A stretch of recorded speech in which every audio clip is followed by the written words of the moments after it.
Hey everyone, we'll be starting in a moment. I am just getting it all set up.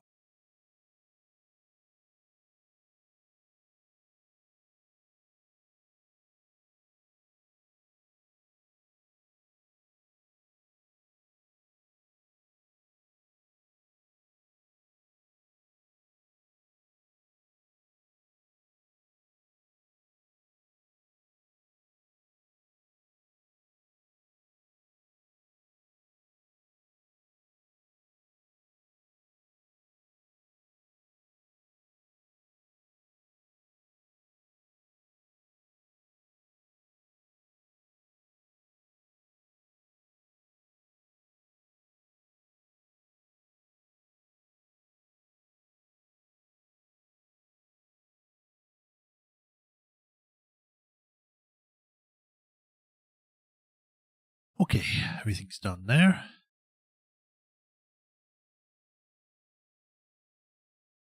This.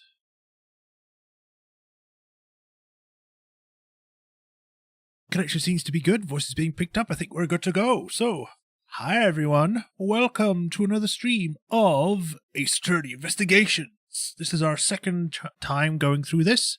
Last time we had managed to finish off the first...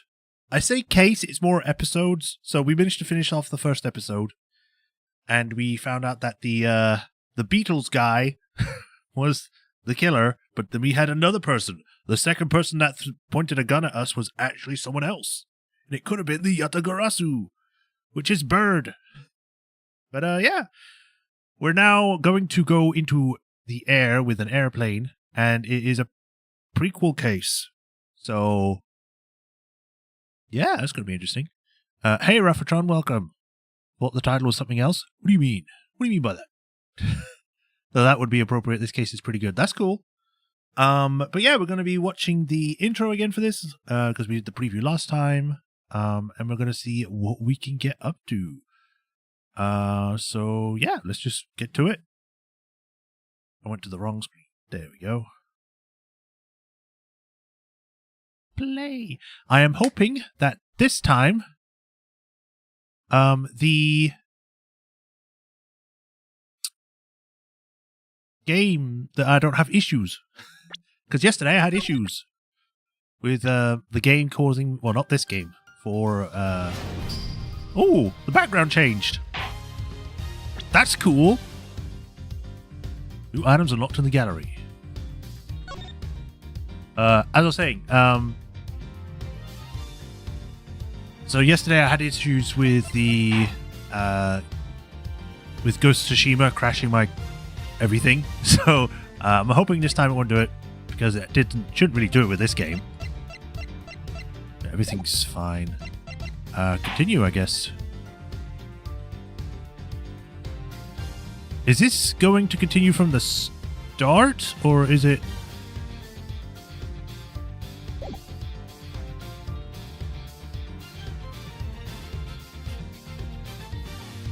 No scuff? I hope not. Because I want to play the intro again. I just don't know if this will start from the beginning, or if this starts at the moment when we were in the share. Muzzle check.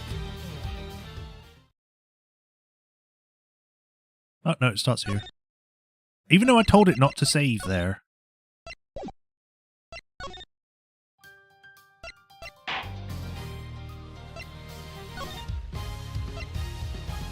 Start episode, yes. Episode 2, Turnabout Airlines. The murder that occurred in my office. The return of the great thief Yatagarasu. Thinking back, everything began on that fateful day 2 days ago. And he said 2 years ago. Rewind time.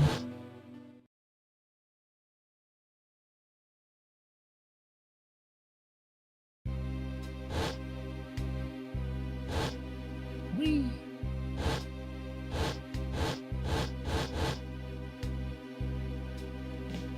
Go you. Yes, everything began high up in the air. 9,000 feet in the air, to be precise. Thank you for flying Go You Airlines. We are currently experiencing some slight turbulence. We are asking all passengers to please return to their seats and fasten their seatbelts.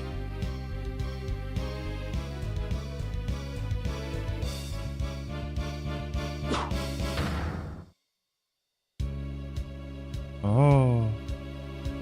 Not the juice.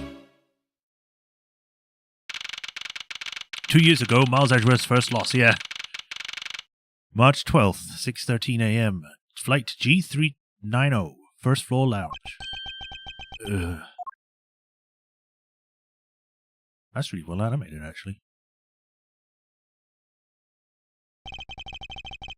Why do I feel like I just woke up from a horrible nightmare? 6:13, huh? Guess I was out cold for about 10 minutes. Slight turbulence indeed. Does your head not hurt? Ladies and gentlemen, we are currently experiencing some slight turbulence. For your safety, we ask that you... Okay, don't let me read it. Go to your seats and stuff. How many bottles does that man have? All of them. All the bottles. I suppose turbulence is to be expected on a flight. Though admittedly, I'm less than comfortable with anything resembling earthquakes. You fool. What's this? A travel wallet? But it's not mine. How did someone else's travel wallet wind up in my pocket? My head. Why won't this headache go away? I'll take care of this travel wallet later, or hand it off to an attendant. From earthquake-like turbulence to an elevator.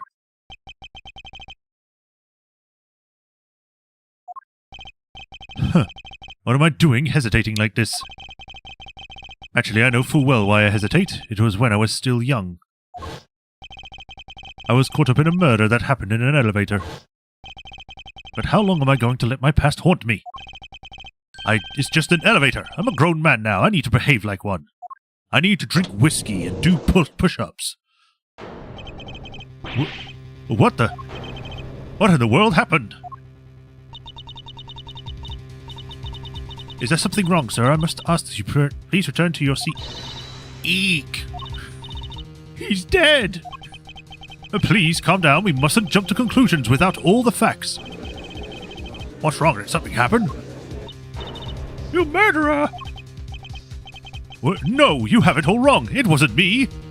Le gasp, a headache, you licked the speckled band.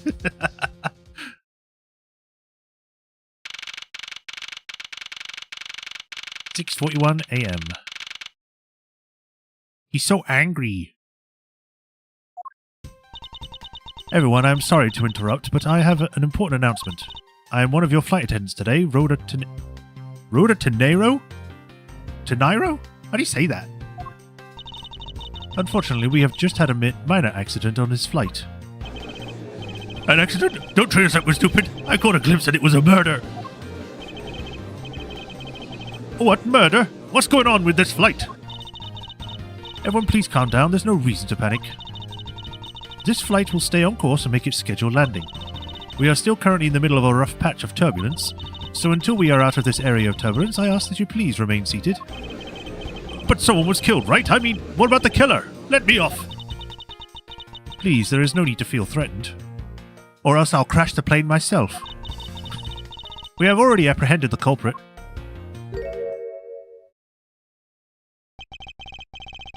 I ask that everyone please remain calm. What the heck is he talking about? Why should we remain calm?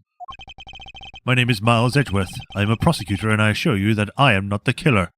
Just trust me, bro. Road to nowhere, it will make sense. Oh, okay. Being a prosecutor doesn't make you incapable of murder, buddy. Now you listen here. I am not a killer. I simply found the body. How many times do I have to tell people this? I was almost prosecuted for a previous murder as well. Every time I come back to this country. So you say, however, I'm sure that you are the perpetrator of this crime. I swear on my honor as professional flight attendant. I just noticed the massive book of law that Edgeworth has. It's so huge. Oh, is that right? I know what I saw. And there's even very strong incriminating evidence to back me up. What kind of incriminating evidence is she talking about? We've already alerted the proper authorities at our destination. Until we land, you will remain in our custody by the powers vested in our captain. I'm very sorry, but please understand our situation. Your situation? I'm more concerned with mine and the direction it's going in. I'm not about to just sit idly by while I get accused of murder. Miss Tenero, was it? Yes. I was wondering if you might give me a chance. A chance to do what? To kill you? A chance to plead my case. And a chance to ask what you mean by incriminating evidence just now. To accuse a passenger of such a grave crime without allowing him to give a proper defense. Can the professional flight attendant inside of you really call this action righteous? Yes, it can. I don't really care about this. I just want to go home. I don't get paid enough for this. How's the chessboard not fallen? Superglue. You have a point. Very well, I'll listen to what you have to say. But be wary of what you reveal. I'm afraid you'll only look even more suspicious if your explanation fails to satisfy. I also do not have the time to deal with you all day, so please make it quick. Of course, as you wish. Good. Very well then. Let's get started. I know for a fact that I didn't kill the man in the elevator. I'm the main character. I wouldn't do that. This isn't a horror game. What I don't know is what sort of evidence she has up her sleeve. But I'm certain it doesn't fit with how the crime really occurred. What Mr. Nero saw. I swear to tell the whole truth as a professional flight attendant. Unfortunately for you, Mr. Edgeworth, I'm certain you are the killer. The scene I saw in front of the elevator. It was you standing there with fresh blood dripping off of the murder weapon. How did she get her hair to be like that? Like in perfect squares or with like flat edges? It's weird. So if you would please cooperate, we'll turn you over just as soon as we land. That's it. That's her evidence. I don't think you could ask for a more perfect witness testimony. Wouldn't you agree, Mr. Edgeworth? Not really. It hardly is perfect when there's a gaping hole in it. His smug face.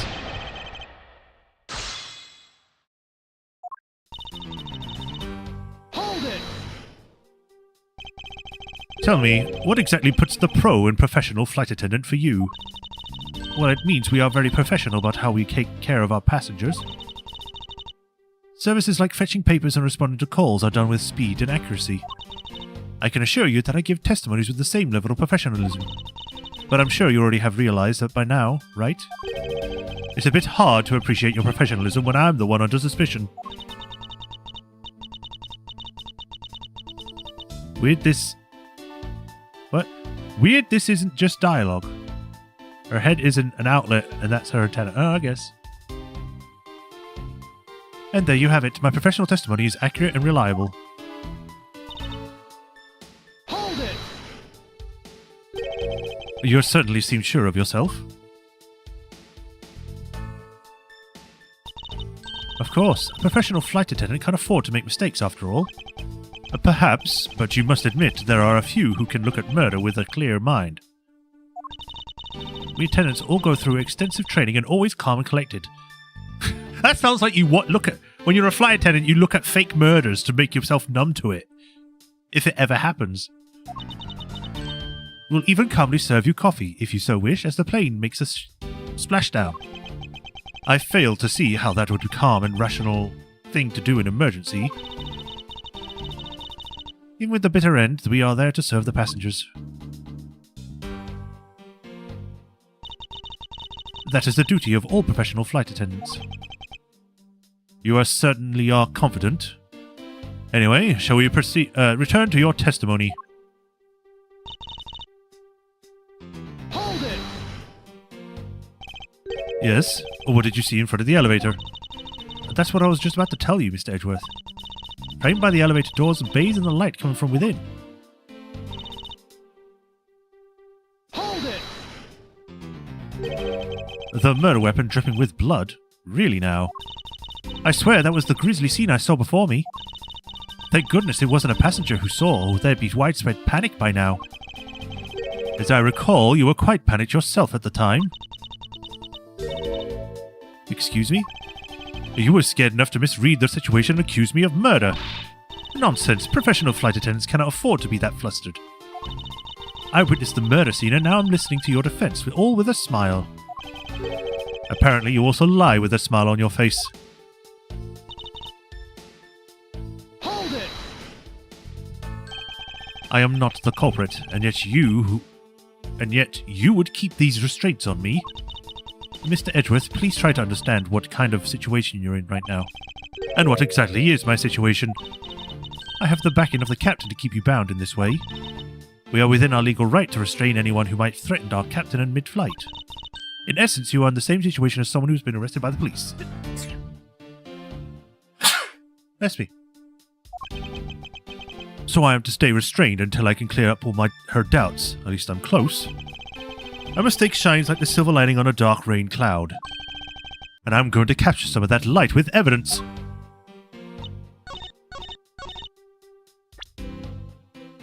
Ooh. Picked up the floor in front of the elevator. It isn't mine, so whose is it? Body found at 6:15. Inside the elevator, stopped by the first floor. What has actually got it? Money. Go You Airlines. Looks like a raccoon. Details, meals, movies, and other services inside. Complimentary services for all your dietary needs. Best restaurant in the skies, featuring items from the world's finest restaurants. Treat yourself to the cuisine of the gods. Flight itinerary. Meals, drinks, movies. I'm assuming the pink parts are where those things happen. So drinks at 10, meals at 2. Wait, what? Oh, it's doing a weird thing here. Like, is that 10 a.m. or 10 p.m. at the front?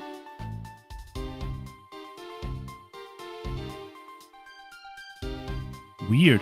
All time shows shown correspond to our department time zone. Welcome. Thank you for choosing Go You Airlines. We wish you have a pleasant flight. If you require assistance at any time, please use the call button above your seat and a flight attendant will be with you shortly. Meals will be served at the time shown, but something, snacks and drinks will be served something. Probably tanuki.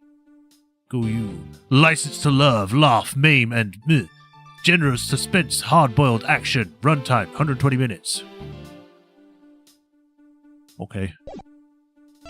Right, present this. Mr. Nero. Oh, what are you yelling with the what was with the yelling all of a sudden? Force of habit. Well, it doesn't matter. Mr. Nero. You say you saw the murder weapon dripping with blood, is that correct? Thank you, I just saw the bless you. Loved how false the smile is, yeah. Oh, yes, all that blood. Drip, drip, drip. Just recalling that scene sends a chill down my spine. Sorry, but your so-called professional flight attendant trailing has failed you. What? I'd like to direct your attention to this. Do you know what this is? It's a travel wallet, right? But it looks a little bulky and big. The thing you saw me holding when I discovered the dead body in the elevator was this very travel wallet, Mr. Nero. What? Impossible! And now then, do you still think I am the killer? That I killed him with my travel wallet? But I saw blood dripping from the wallet, I know I did. As you can see, the wallet is clearly stained. But if you would be so kind as to take a whiff, I think you'd agree it's only grape juice. Then...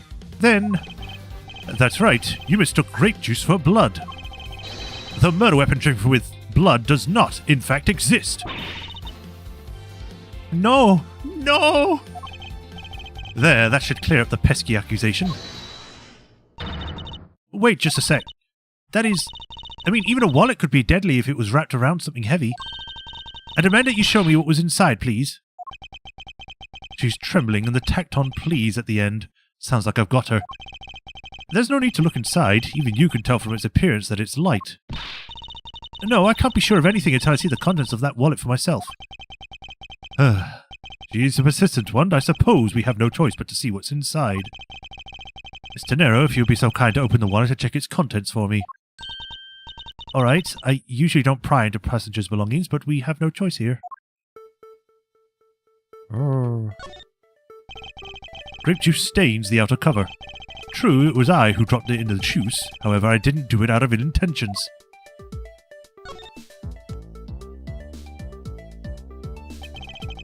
It seems that his passport is all that's in here. As you saw, there is nothing but a passport inside. This renders your wallet was the murder weapon argument moot. Wouldn't you agree? Please hear me out, Mr. Edgeworth. What is it now? Well, I was wondering, whose passport is it exactly? Can I take a look? Why not? I'm rather curious myself. This is P. Hicks Acme, Republic of Borginia. Sex M. Signature bunch of squiggles. He looks so serious in that image. Like, out of all of the characters, his picture is very serious and differently drawn to everyone else. Like he's from a different game. Maybe he was drinking that thinking of Phoenix. Yeah, maybe.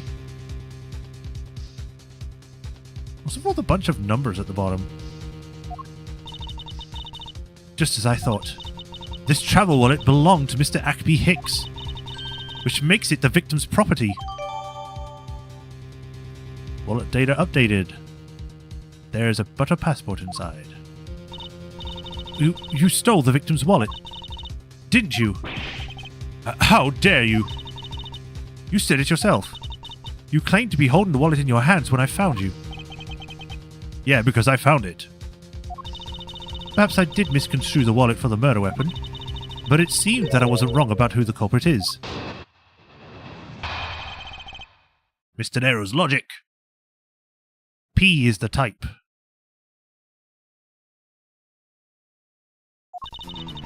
As you claimed, the murder weapon is not the travel wallet. However, it is something you stole from Mr. Hicks after you were done with the vile deed. I find it hard to believe myself, but your motive was very simple. You were out to steal Mr. Hicks's money, weren't you? What money? So even though I didn't have the murder weapon on me, you still suspect me, I see. You stood at the crime scene with the victim's wallet in your hands. How can I turn a blind eye and not suspect you of foul play? That pun only really works in Japanese? Maybe. Hold it! Shouldn't that be proof enough for you that I did not murder the victim? Not at all. Oh, and why not? Because the wallet may not have been what I thought it was. Hold it! You think I stole it? Well, yes, I'm very sorry to say it, but it wouldn't usually be so rude, but it must be said. I never thought I'd see the day where here I am calling a passenger a thief. Maybe I should put on a serious face and say it more directly. I believe you removed the wallet from the victim's personage. It really doesn't matter how you phrase it. What I'd like to know is why you'd think I'd stole Mr. Hicks' wallet. Hold it! Huh. I don't think I have any sort of motive to speak of. I've never met Mr. Hicks before, and our only connection is this one flight. But that is more than enough for a reason. How do you figure? He was sitting in first class, and I think the implication is quite clear. Well, it doesn't have any money in it. I wonder if I might get a word in, Mr. Tenero, or Miss Tenero. Too many Mr. Mrs. whatever. What is it now? Mr. Nero, I wonder if you've noticed the contradiction within your own testimony. What are you talking about? Simply put, as you saw with your own eyes. The only thing inside Mr. Hicks' wallet was his passport. If I really was after his money, then why would I steal a penniless travel wallet? But that's right. You, Mr. Edgeworth, you didn't know it was empty when you stole it. You would like to think that, but that's not possible. What do you mean it's not possible? There is no way the killer didn't know that the wallet was empty to begin with. Oh? And what makes you say sure? How can I show that the killer knew the wallet be empty from the get-go? because there's money everywhere. Take that! If you would recall the crime scene, I admit that the wallet was probably not empty at the time of the murder. That pretty evident by the bills and cards strewn about inside the elevator. Oh no! I think you've come to realize the problem with your logic. I would surmise that the victim's wallet fell out during their struggle, and that's when its contents emptied onto the floor of the elevator. I doubt the killer would have missed such an occurrence. Then you're saying... Yes, according to your supposition, if I were the killer, I would have been going after a wallet I knew to be empty. And since I clearly was not attempting to gather the scattered money, it renders your argument of theft completely invalid. I... Forgive me! Please! Hey, what the heck? Are you saying the attendant's wrong? That guy isn't the killer? Don't believe it, everyone. It's a trick. Will you all please be quiet? Oh, that's me. Will you all please be quiet? Mr. Nero. Yes? You lost your cool when you saw the dead body. Plus, the lounge was dark and looking into the light from the elevator. It's easy to see how you mistook the wallet in my hand for the murder weapon. I take no offense that you thought I was the killer. Mr. Edgeworth. Thank you for releasing me. I symbol, grass, person, kameha, on my knees, scissors, leaf, upwards arrow, kameha, wavy, on my knees again, E with a curly tail, exclamation point? Don't give me a bad review on Yelp. What is it now? Why is he turning orange? I, grass, person. Oh, bug, person, kameha. Comma, goat. Squiggles, eyes. Grass, man doing a dance, scissors. A bull, a goat. Question mark, exclamation point. Mr. Nero, if you would please translate, I'd be much obliged. It sounds like Borginian, but I don't understand any of it.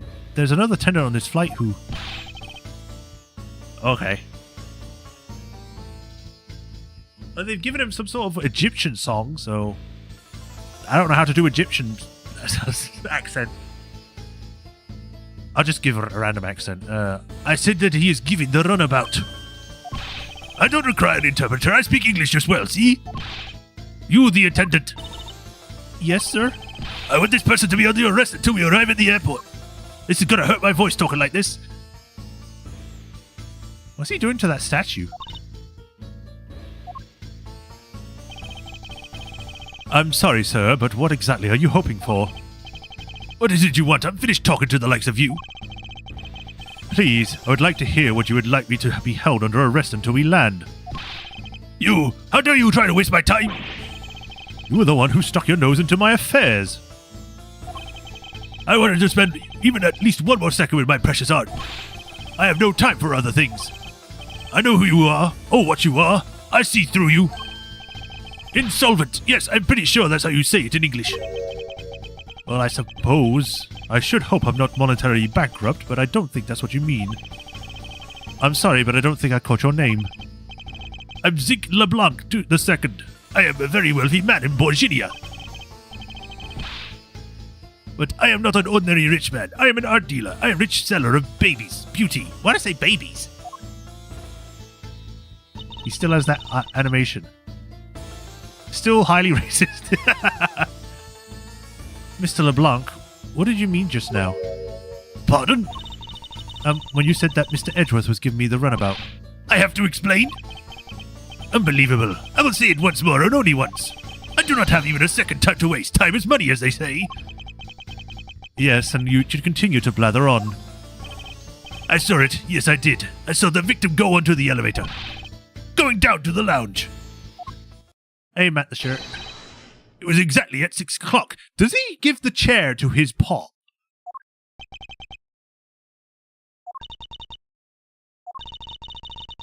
And what's the significance of that time? At 6, he says. Wait, you saw him at 6? What's the matter, Mr. Edgeworth? He understands, I see. Miss Attendant, what time did you discover the body? Well, it was a little after the patch of turbulence, so I would say around 6:15. Hicks was his name, was it? Then I say that man Hicks was killed in the 50-minute time span. He has so many chins, I've just noticed. And the only person in the lounge at that time was this prosecutor, yes? Yeah, I was in my seat the whole time. Me too, I was watching the movie and enjoying a fine glass of grape juice. I'm still eating, so I'm finished, see? The other passengers have an alibi, so you have no problem with them, I suppose. My voice is slowly starting to become like Watto from Star Wars, the prequel trilogy. Hey, Annie, what's the matter with you? Zinc is used to make white paint, so basically white. Yeah. No complaint, I see. Not a single word against this, right? I have no way of discounting what you have put forth at this point, but it wasn't me. Oh, so you say, but do you have, what you say, the evidence? Mr. Edgeworth, are you really the culprit after all? Mr. LeBlanc, I suppose you are quite certain what you saw, enough to give testimony. Of course, I was looking at that man the whole time. He was playing with that annoying little, small machine the whole time. Machine? Yes, that's what you people call it in English, yes? It was making me crazy with the click, click, click. From that description, it sounds like some sort of small computer. I believe what Mr. LeBlanc is talking about is a cell phone. I have to say that I did see him playing with it quite a bit myself. A simple cell phone. A laptop or organizer I can see, but that's kind of low budget. I hate that noisy little machine in his hand. Not a fragment of beauty, but all it produces is ugly sounds. Anyway, I know what I saw. Miss Tenero. Yes? I was wondering if I might be granted permission to examine the crime scene. What? You want to examine the crime scene? If you would grant me a little measure of time, I'm sure I can produce the real culprit. I don't like the sound of that fox in the duck pen. What? Okay, chicken pen is what you meant. Yes, I think that's how you say it in English. It's fox guarding the hen house. And I believe my innocence was proven earlier. What do you mean fox guarding the hen house? That's not a... I've never heard of that. I've heard fox in a chicken pen because they eat the chickens. Fox guarding it. And if I'm given the chance, I will clear up all the remaining doubts. It might just be a Japanese pun that's going over my head.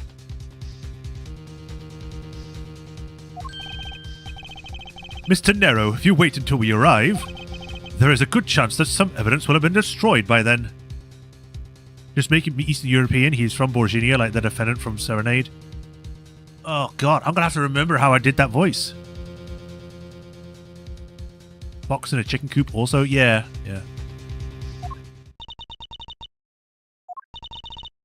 I understand. Let me see what the captain has to say. That should not be approved!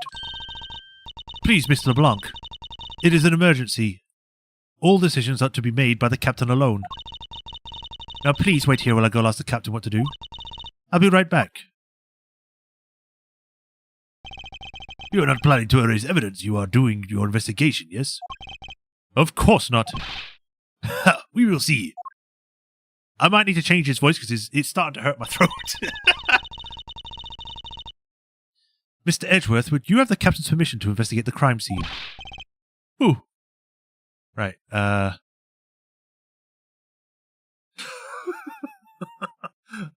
have a problem here if I start doing voices that aren't, safe. I don't know, by accident. What? Unbelievable! I am in your debt, Miss Tenero. However, there is one condition. I am to supervise you. Can you agree to that? Of course. I see no problem with that stipulation. It's only natural as I am still a suspect in this case. I take full responsibility and will watch over Mr. Edgeworth's every move. I hope this is reassurance enough that there will be no foul play. Now then, Mr. Edgeworth, shall we proceed? If you should need my help with anything, please feel free to use the Y button to talk to me. Oh my, where did that come from? What's this Y button I'm talking? It's time to head to the scene of the crime, the first floor lounge. Whee! Whee! This or Mr. Hicks' seat. I don't see the machine Mr. LeBlanc was talking about. Perhaps it's in the elevator. Maybe. We should probably head down to the crime scene now. I want to look around. He spilled his tea. Who's that over there? Why is she asleep? It's a movie poster for License to Love, Laugh, Maim and Murder. That's a Go Use Airlines sponsored movie. It's suspense, hard-boiled action romance horror... Wait, what? It's a suspense, hard-boiled action romantic horror comedy flick. How is it all of that?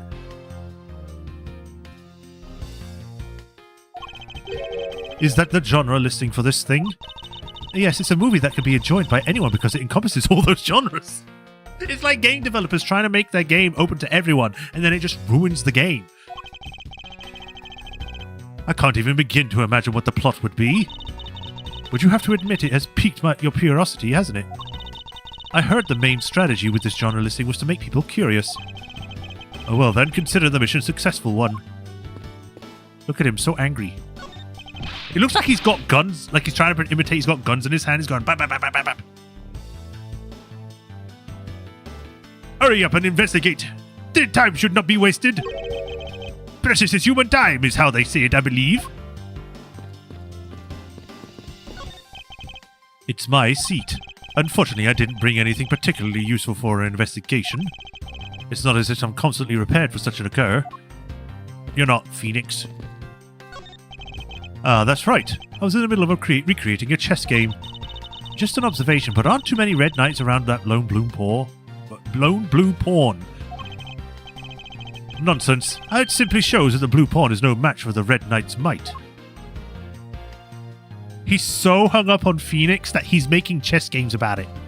Still. Don't get near me, you criminal. He said, don't get near me, you criminal. I am not the killer. I intend to prove that starting now. But that's contrary to the facts. He said, but that's contrary to the facts. I can understand his English just fine, thank you very much. What's a lifesaver doing here? I bought it in a flight shop and beyond the lounge. If something should happen, having one will save your life. I think this guy would have been better off not taking a plane to begin with. He took his guns at the airport. That's a... What has he got? He's got like a giant sundae, some bread, and a... Is that supposed to be a steak? It kind of looks like it's a steak... Like a pie, nearly. If I may have a word with you. This steak is so awesome. That's great to hear. However, I would like to ask you a few questions. I was here... Whole time, so I wouldn't know. Eat or speak. Please pick one. Rum. He chose eat. I think he chose to eat.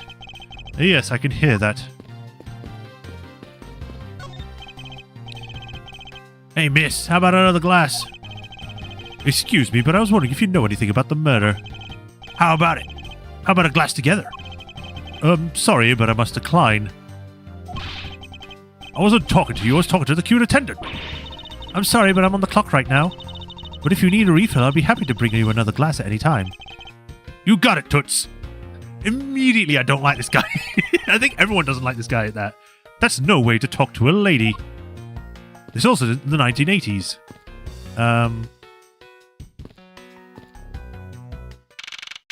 Oh, just go straight down. I wanted to talk to the woman. I want to thank you for your help back there, Miss Tenero. It was nothing. You should thank the captain for granting you permission. And just so everything is perfectly clear, I still don't trust you. Your standing with me hasn't changed one iota. I see. I will bear that in mind.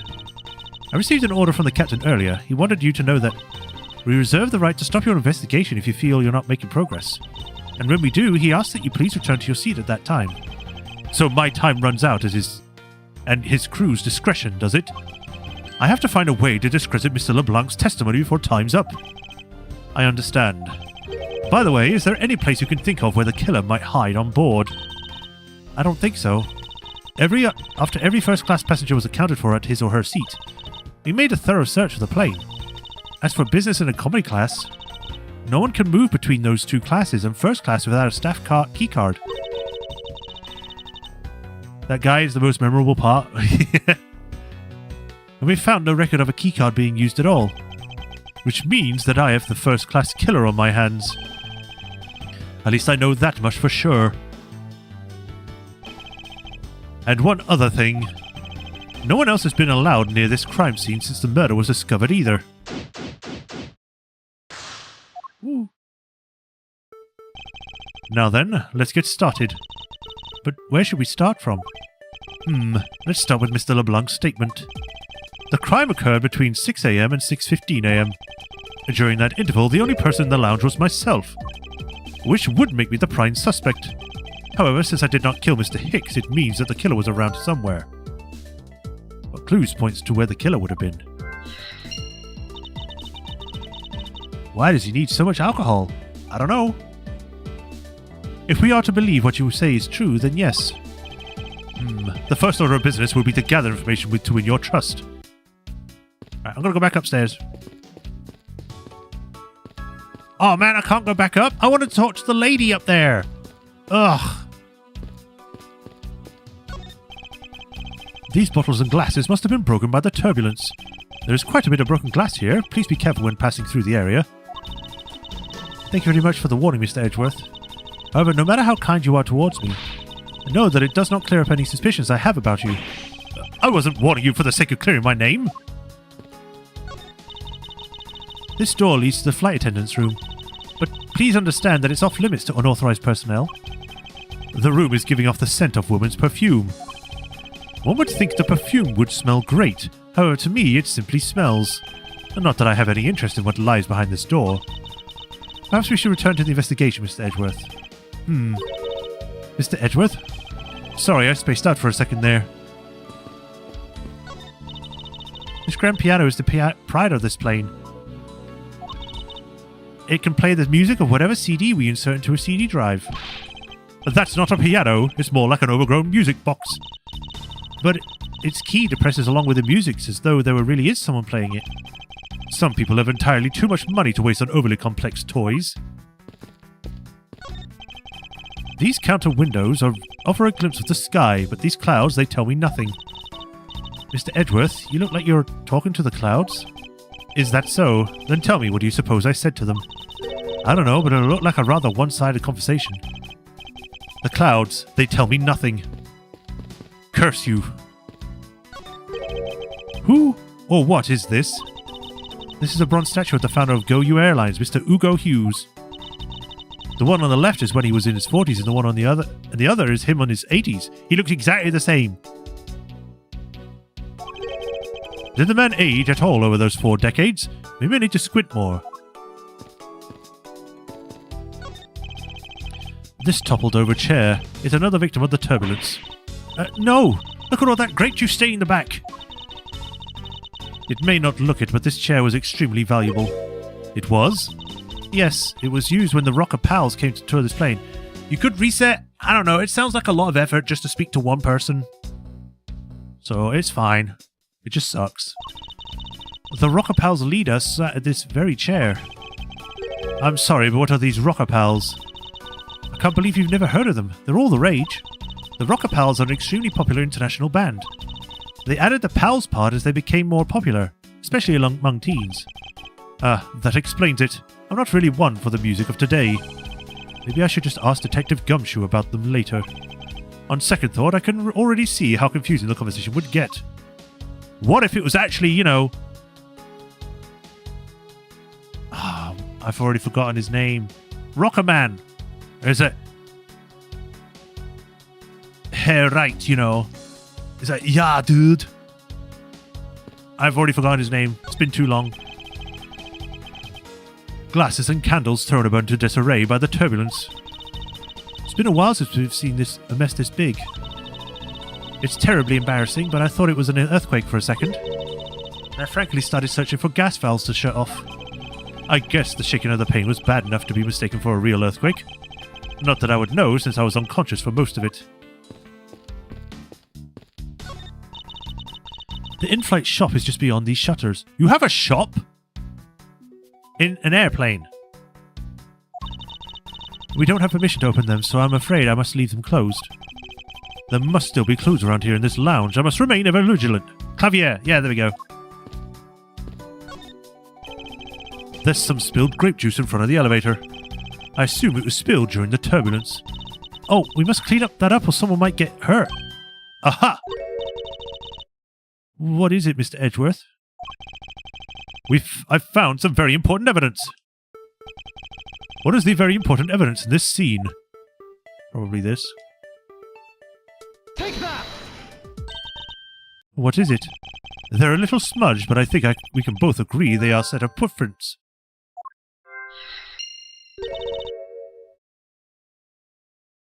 The Gaviniers don't start up for a few more years. Oh, okay. Yeah, I was thinking, like, at this time, they'd be like, he'd be a teen, wouldn't he? He wouldn't even be old enough to be a lawyer. So you think, yes, these belong to our killer.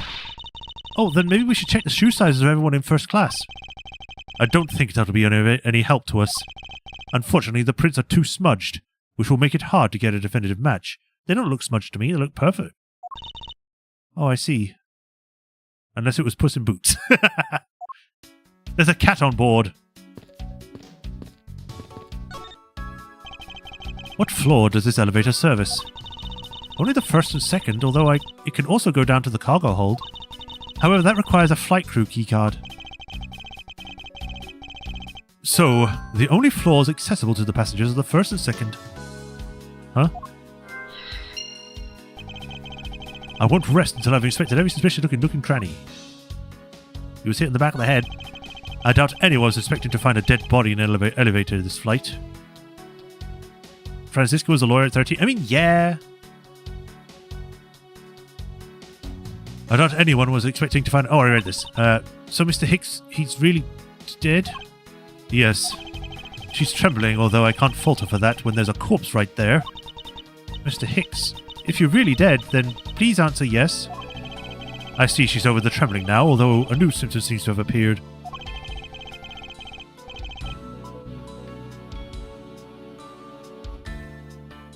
Anyway, I should focus on the victim's body. Let's see.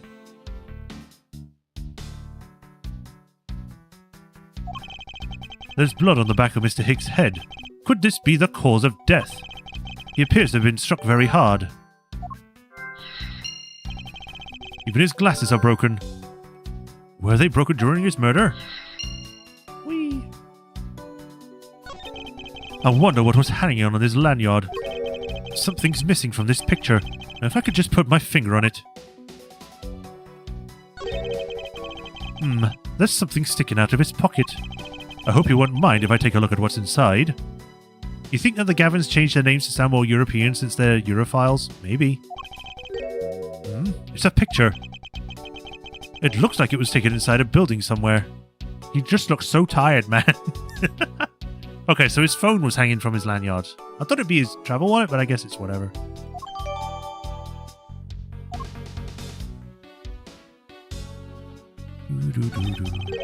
What is this sinister-looking figure on the floor here? Oh, that's a piggy bank of our company mascot, Captain Ugo. It's just one of the many pieces of merchandise we sell in our flight shop. This bank is limited edition, and it's so popular that we're down to our last one. We have an in-flight shop. Yes, it's just beyond the lounge to the right. The shutter to the store is closed at the moment, but it was open the whole flight up until Mr. Hicks' body was discovered. There's blood on here. Could it have been the murder weapon?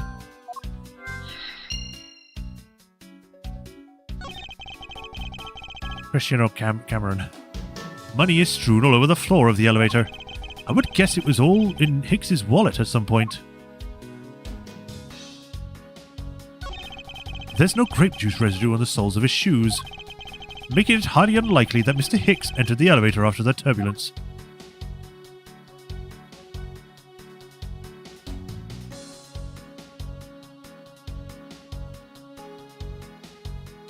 I can't go any higher than this.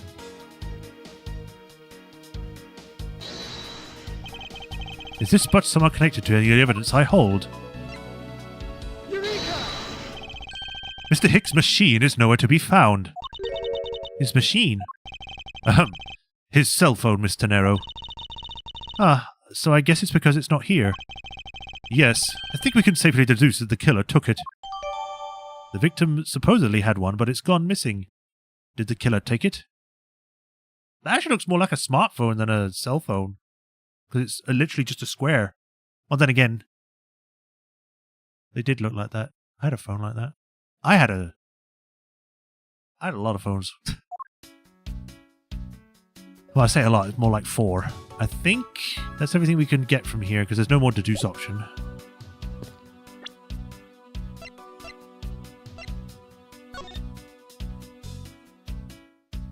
It's a big statue.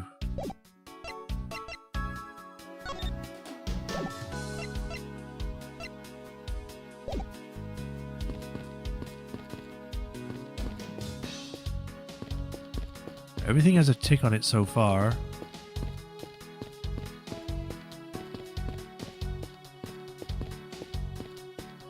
So I must need to combine things now.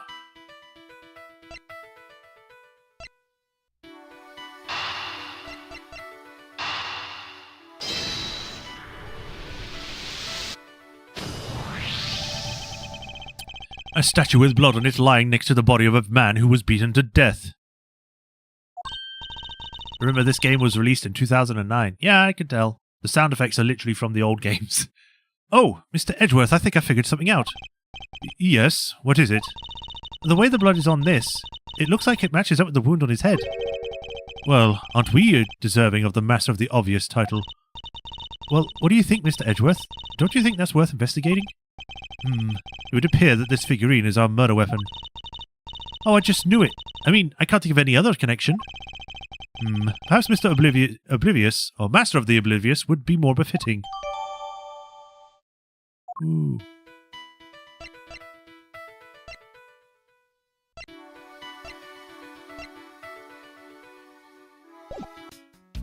Let me have a look. Whoops. I guess I could ask some of this. Miss Tenero, I'd like to ask you about investigating the lounge. As long as you have the captain's permission, I can't stop you from looking around. Alright, Matt the Shirt, thanks for joining. If you could pass the message along and tell him I'm grateful for his spirit of cooperation. I will, however, please realize that you are still under suspicion. To be honest, I still have my doubts about you. Of course, and I take no offense. Do you really understand what I'm saying? Yes, verily. Do you pinky swear you do? Or on your honor as a professional prosecutor? I pinky swear I do, on my honor as a professional prosecutor. Well, I guess that settles that. I feel like my honor as a man slowly diminishing. Do you notice anything? I was wondering whose footprints those are next to the elevator. I'd say the killer's, wouldn't you say? Even if they aren't, I'm sure they are a vital clue to solving the case. Oh, maybe there are other clues waiting to be found in other places? Come on now, Mr. Edgeworth. Let's go find them together. A word of advice. Nobody likes a credit thief, so stop stealing my lines. I was wondering if you'd notice anything, Mr. Tenero. Yes, I can't help but notice the sad atmosphere in here. Yes, it is rather tragic crime. I'll say, robbing the poor man after bludgeoning him to death, talk about rubbing in the salt. I can't forgive someone who would do this to a passenger of mine. I swear as a professional flight attendant that I will capture the culprit with my own hands. And I promise as a prosecutor to solve this case with my logic and deduction. I should go over all the leads I've collected so far one more time. The key to solving this lies in the intersection of my logic and evidence. Even if you show that to me, I still can't allow you to free reign. I'm sorry, but I must admit that I still have my doubts about you. Guilty and proven innocent, I see. Leave me alone, okay? I know I said mister, I didn't mean to. It just mumbled. Blah, blah, blah. I'm just seeing if she says anything about anything.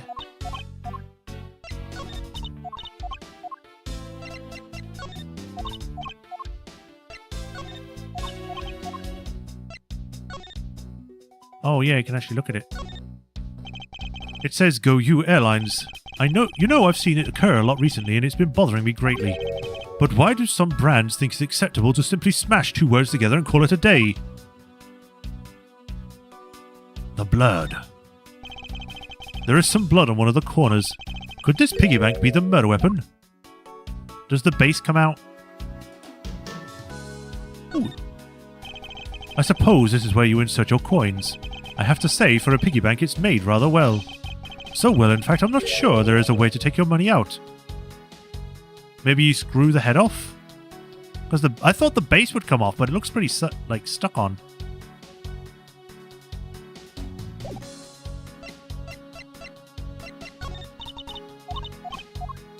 Alright.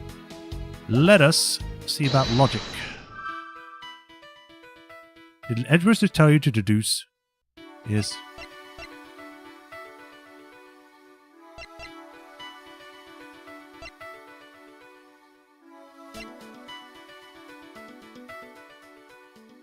I don't know what this is going to go with.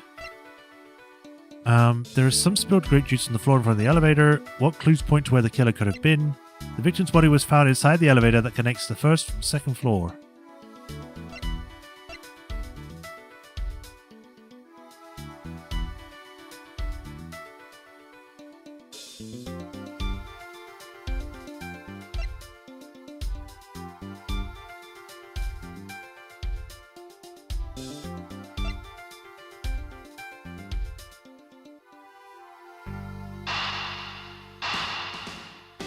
We'll just try it. Oh, it actually does fit. True, there wasn't anyone else in the lounge other than myself right before the turbulence. But if the killer was in the elevator along with the victim, that's the different story. If only I could prove that the killer rode the elevator with Hicks.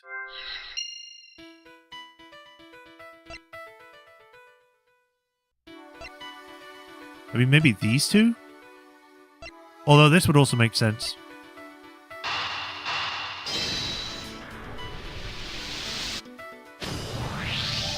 I have it. I'm sorry, but I don't understand, Mr. Edgeworth. I can prove that someone other than myself was here around the time of the murder. What? Really? Yes, it's rather simple, actually. The proof is in the pudding, or rather the grape juice in this case. These footsteps here confess to me this very fact, that someone exited the elevator alive. Seeing as how the victim is dead, that would mean a second person. But couldn't the footprints be from Mr. Hicks himself? Ah, but if you take a look at our victim's shoes, you can see the soles are spotless. Which means Mr. Hicks wasn't alone in the elevator. In fact, it was quite the opposite. There was actually one other person inside the elevator. I'm noticing like this very serious line, which either means that they were wearing a shoe that had like a heel, or they were really heavy-footed. Because if they were like a heel, like a woman's shoe, it would have a point, or more of a point to it. It wouldn't be as wide. But who knows? I'm going to call it now. It's one of the flight attendants that killed him. It's the blonde one or something, because I never got to speak to her. I'm going to immediately say that she's the one that killed him. What's that growing on over there?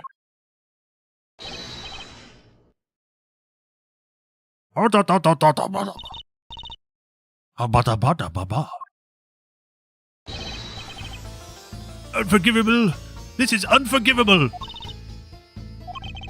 Do you understand what I'm saying? The movie is late! It is the same level of bad as if their plane arrived late. But the movie? What? I will not talk to you anymore. You are just wasting my time. What is the matter, Mr. LeBlanc? Is there no emergency? Please return to your seat, sir. Do not tell me what to do. I need not sit down. His kid killed him because he wouldn't get him a souvenir at the gift shop.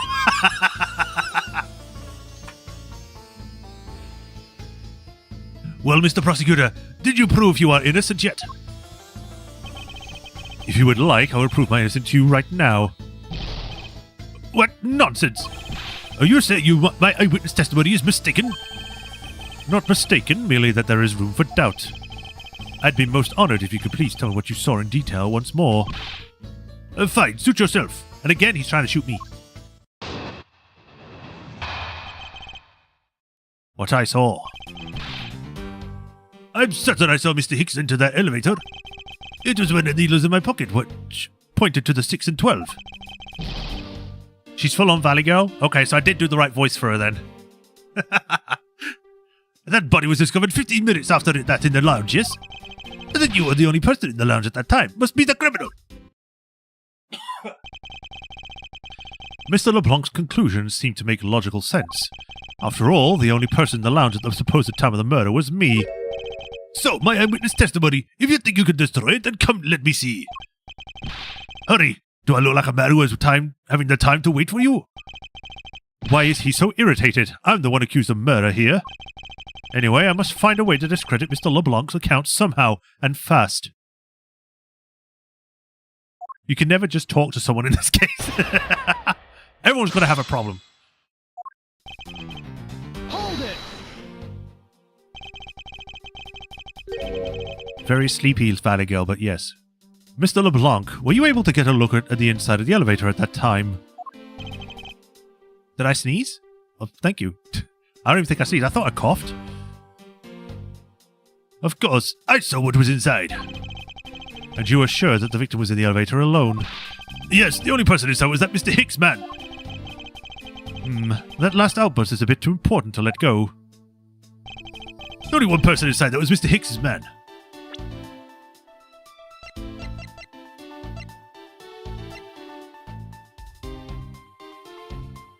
Objection! He's doing the sign shrug. Mr. LeBlanc. What is it? There is a very glaring contradiction in your testimony. What do you mean? Please take a look at the area in front of the elevator. There, the spilled grape juice. Yes, and will you admit you also spilled it with the blood? No, it spilled itself during the turbulence. But the interesting thing here is the set of grape juice footprints.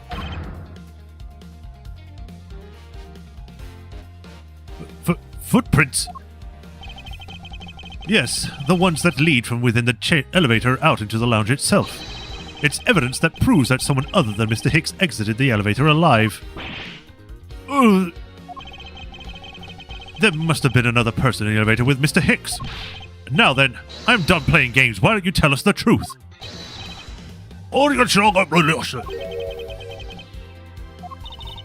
Can you please translate for us? No way. That's totally impossible, I guess is what he said. No way, that is totally impossible. I know there is no other person in there. I saw with my own eyes. If you want to know what I think, Mr. Edgeworth, I don't think Mr. LeBlanc is lying to us. I suppose she's right. He doesn't seem to be lying. But then, what does it mean? What about this contradiction? Mr. LeBlanc, please just once more will you recall the details of what you witnessed for me? What I saw, part 2. I was very upset when Mr. Hicks passed my seat. I was always checking the time over and over again. I happened to follow that man with my eyes when he built past me. When I saw clearly into the elevator he was entering. But I swear there was no mistake. No one else inside, no one. Mr. LeBlanc, if you would please calm down. What, dare you to have an issue with my eyewitness testimony? No, not at all. Please forget I said anything. I imagine he starts speaking English like a valley girl from hanging around her. Like, no, you're telling me that my thing has gone, like, off the rails? It's hard to do it in that voice. Yet again, he doesn't appear to be lying. But I can't let this testimony stand as the truth. Slice. Hold it! Why were you upset? So are you still upset now? I'm always upset. The only time I'm not is when I have a piece of art in my hands. It's surprisingly easy to believe that about him. But I was even more upset when Mr. Hicks walked by me. Hold it! Why were you so attentive at the time? Because something unforgivable was happening. Come to think of it, you were yelling about something unforgivable earlier. I was giving a complaint to the tenant about the movie starting time. Return back to me to me my time and money. You understand the point? Movie? Is he talking about the in-flight that's one of them mentioned in the magazine? A summary of the plot and its start time. Interesting. I guess because it starts at... Well, it ends at 6. It starts at 4. No way, I'm looking at the wrong thing. I was looking at meals. Movies at the bottom. Yeah, it starts at 6 and ends at 8. Okay. That's a 2-hour film.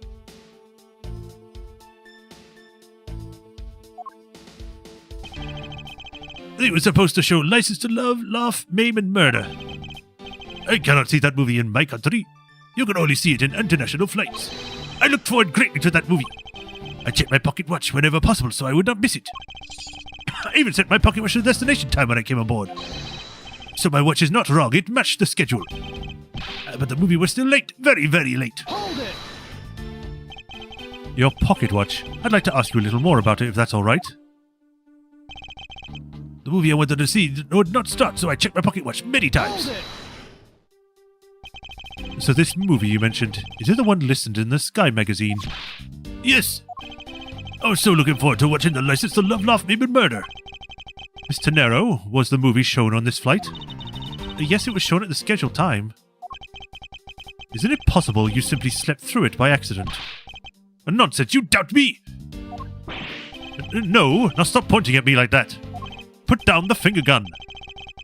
Odd, how did he miss a movie that he was clearly hoping to see? I checked my pocket watch a great number of times, but that much I know for sure.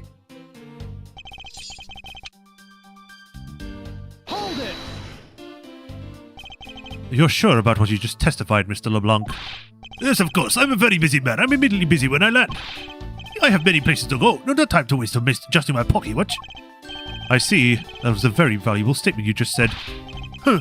Flatter me all you want, but you'll not get 1 cent out of me. Alright. All I require is this piece of testimony. Hold it! Since you only happened to see him, it's possible that you missed something in that glance. Even if it only happened, I did not miss a thing. And how can you be so sure? Just because. I would appreciate it if you didn't take my life so lightly with a simple just because. Well, I was only making a joke. I saw Mr. Hicks, alright? Today is the last day of Recipe for Turnabout. Oh boy. Hold it! Is it possible that someone was hiding inside? What? You dare insult me? I believe in my eyesight. When I look for art to sell, I am told I have often great sight for the arts. I think the phrase you were looking for was great sense, although that's debatable. But isn't it possible someone was just outside of your line of sight? You are persistent. I tell you I looked clearly. Hold it! Why do you insist that you are absolutely not mistaken? Because when I say I'm not wrong, I'm not wrong. Mr. LeBlanc, if I may, I think beyond misconceptions and mistakes lies the truth. Funny, that suspiciously mirrors something I told her only a little while ago. I honestly don't think Mr. LeBlanc is lying. I don't think he's lying either. But I think he might be mistaken about something. Mistaken? Yes, and I'm going to correct his mistaken recollection with evidence. And this professional little attendant shall witness the prowess of a professional prosecutor. That was a lot of P's, Jesus.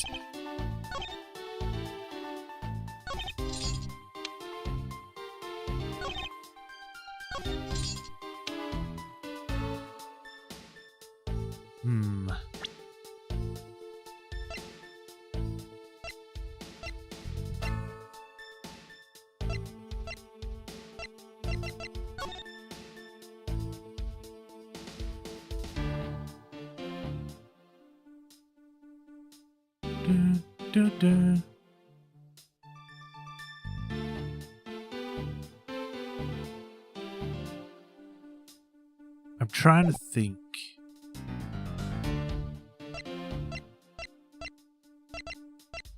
$6:15. The movie would have started at 6. Objection! It's gotta be this. Mr. LeBlanc, you said just now in your testimony, I even set my pocket watch to the destination time when I came on board. Now, if your watch has been set to our destination's time zone, it would mean that your watch is displaying the time of our destination. Yes, and the correct time is worth its 6 cents. I would like you to take a look at this. If you believe this Sky magazine, clocks on this flight run in accordance with the time of our departure time zone. Of course, the movie schedule was also created with that in mind. Miss Tenero, for confirmation's sake, what time zone is this flight aligned to right now? Well, we made a short stop at a transfer point. That's right. It was in the small Asian country, the Republic of Zhengfa. But we didn't readjust our onboard clocks at the time. So right now we're still running on Borginian time. Yes, the flashback voice. What? The time difference between Borginia and our destination is 9 hours. In that case, it's only natural that your watch would be out of sync with the schedule. Further, with your analog watch set to your destination's time zone, it would appear to be running 3 hours fast when compared to the flight's onboard clocks.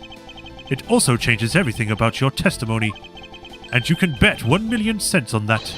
In light of this information, it means you saw Mr. Hicks 3 hours prior to 3 a.m.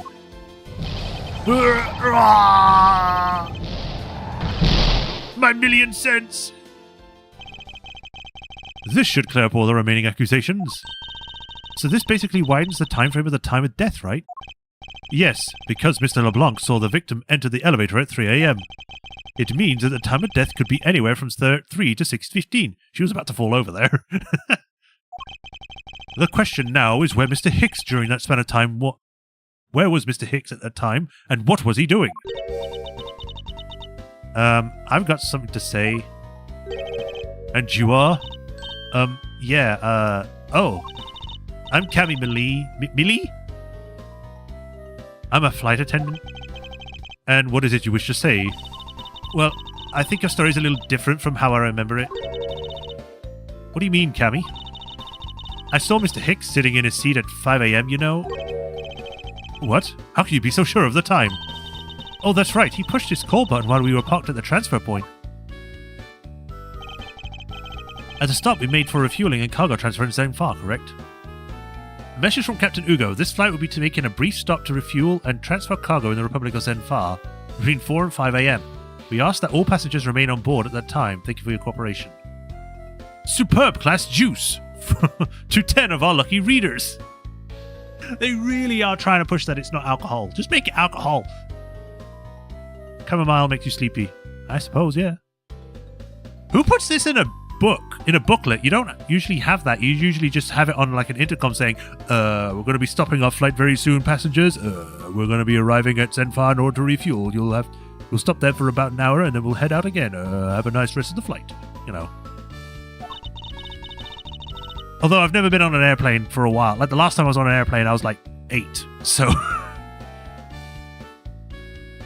Yes, it was from 4 to 5 a.m. according to our clocks. And during that time, did any of the passengers leave or did any new ones get aboard this flight? No.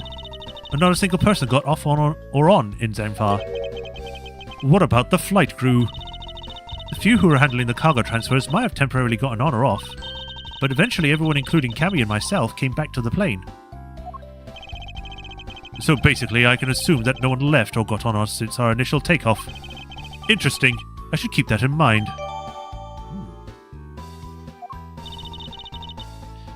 Yeah, and I answered his call. I could tell you Mr. Ackby Hicks was there in his seat when we took off again at 5 a.m. You think the captain gets salty about being replaced by the mascot? Maybe.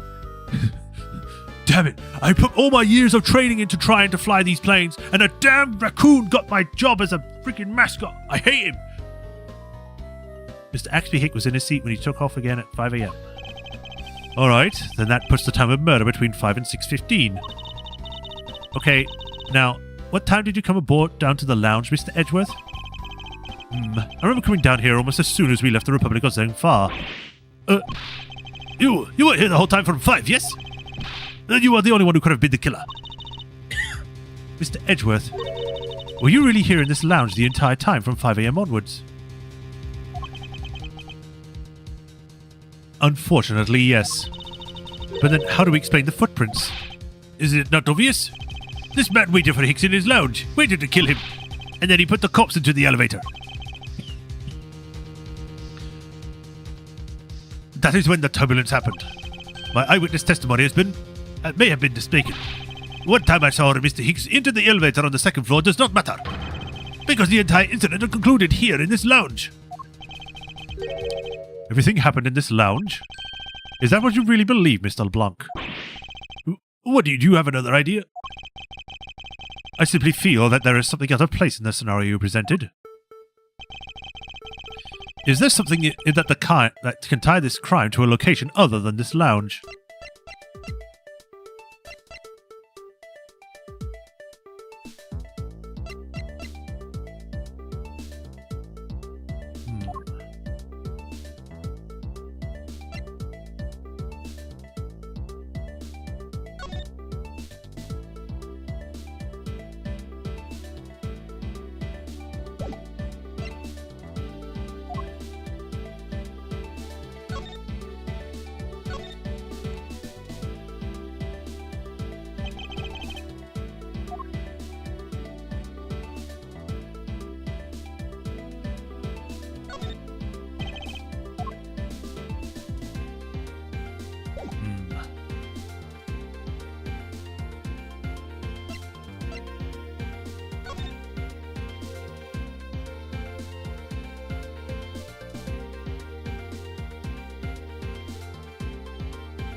Picture has been served at 5.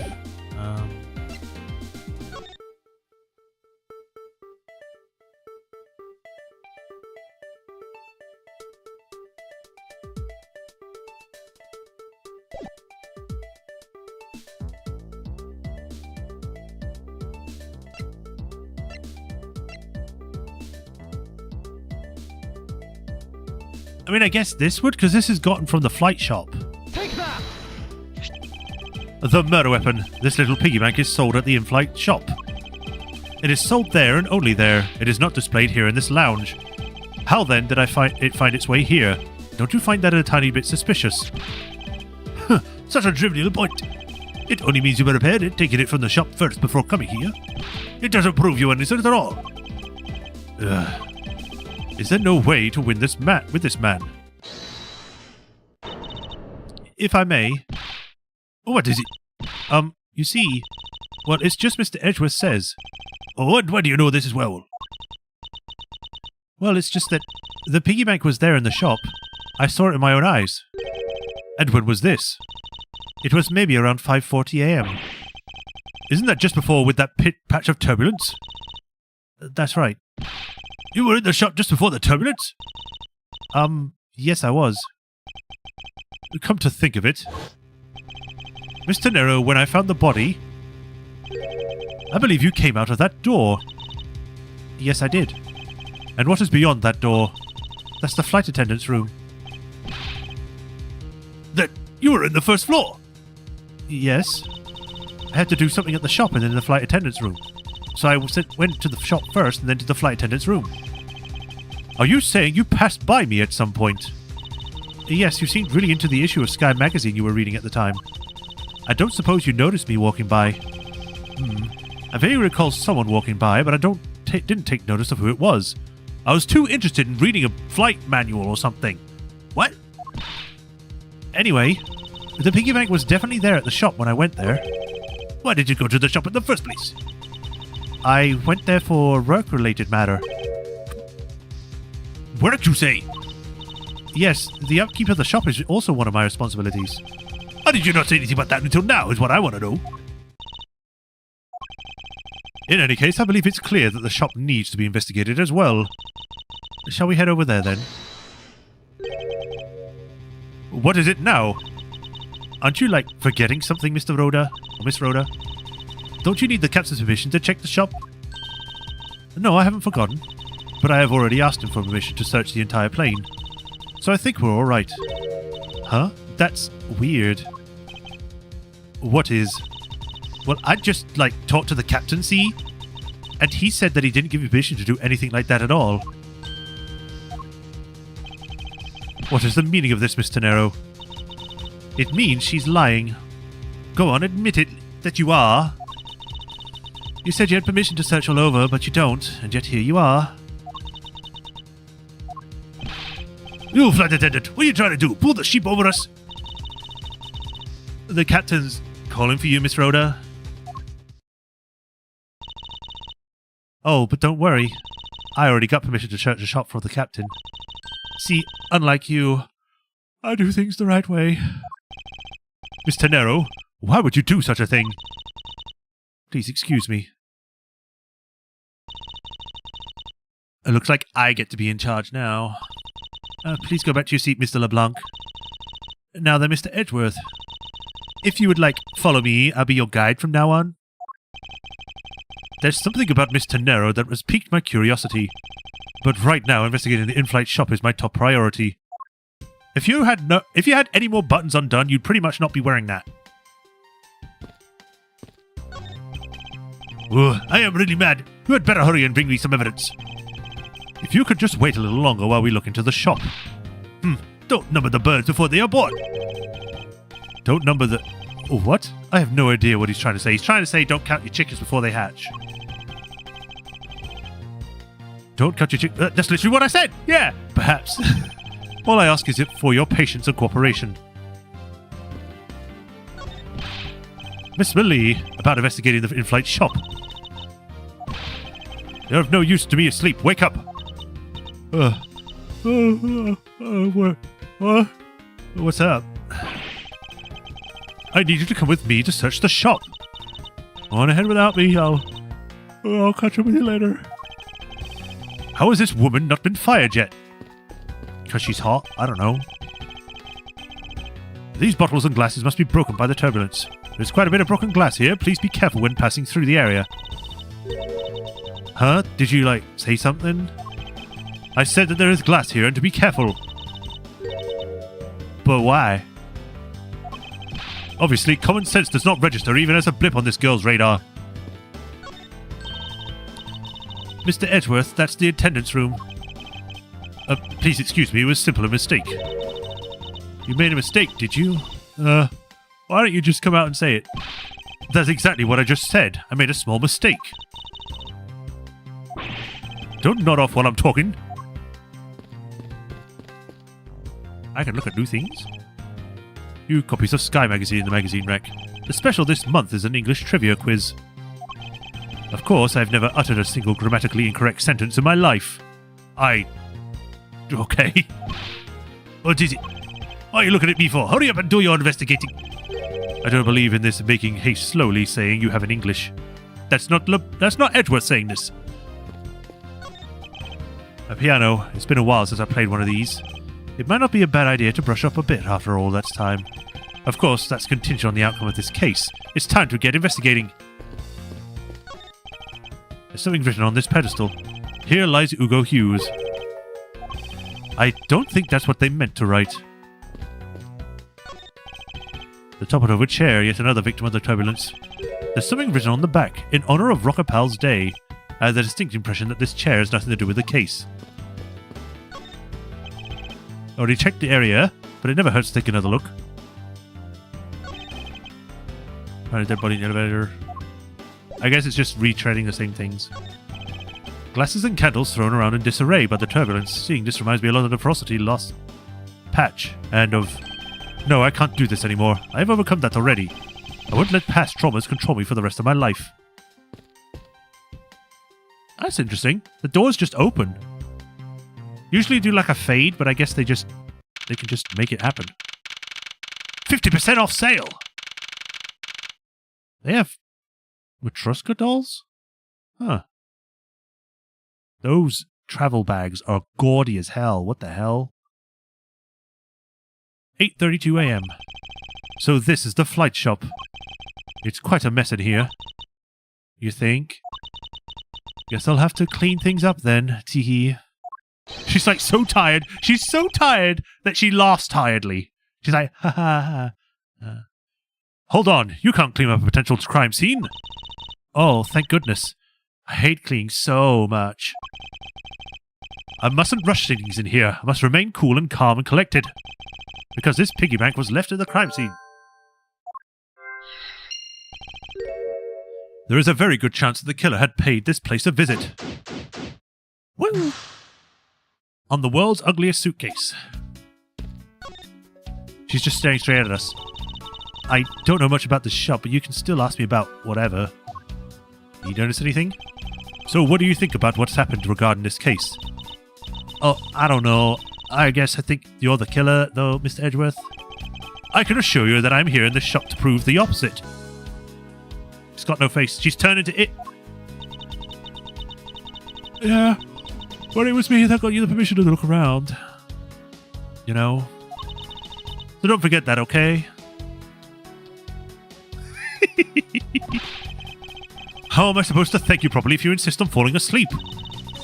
Well, you know, what really show your thanks, you'd see that item up for sale over there.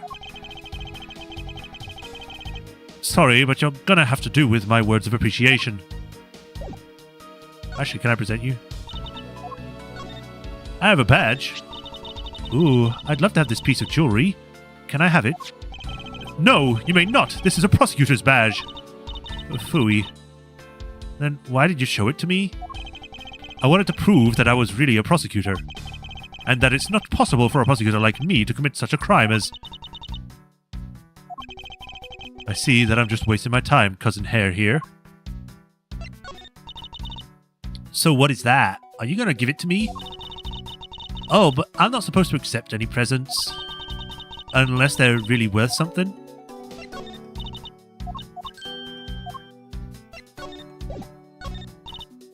I'm just presenting everything just in case she has anything to say.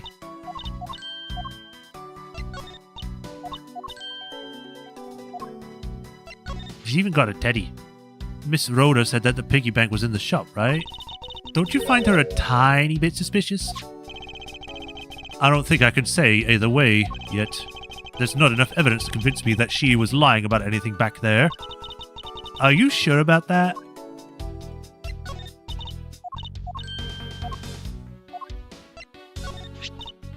Like I said earlier, I was the one answering people's calls while we were refueling in Zengfa, and Mr. Hicks was in his seat at that time. What time was that again? He called around 5 a.m. Like, you were at your seat around then too, you know? I do recall people calling for a service around that time. Even if this turns out to be a waste of time, I must stand firm. I just know that there is a vital clue or two waiting here in this shop. Alright, time to look around. A beautiful flowers and a beautiful arrangement. I feel cleansed just by looking at them. Well, you're kind of stepping on a few of them, you know, Mr. Edgeworth. Oh, excuse me.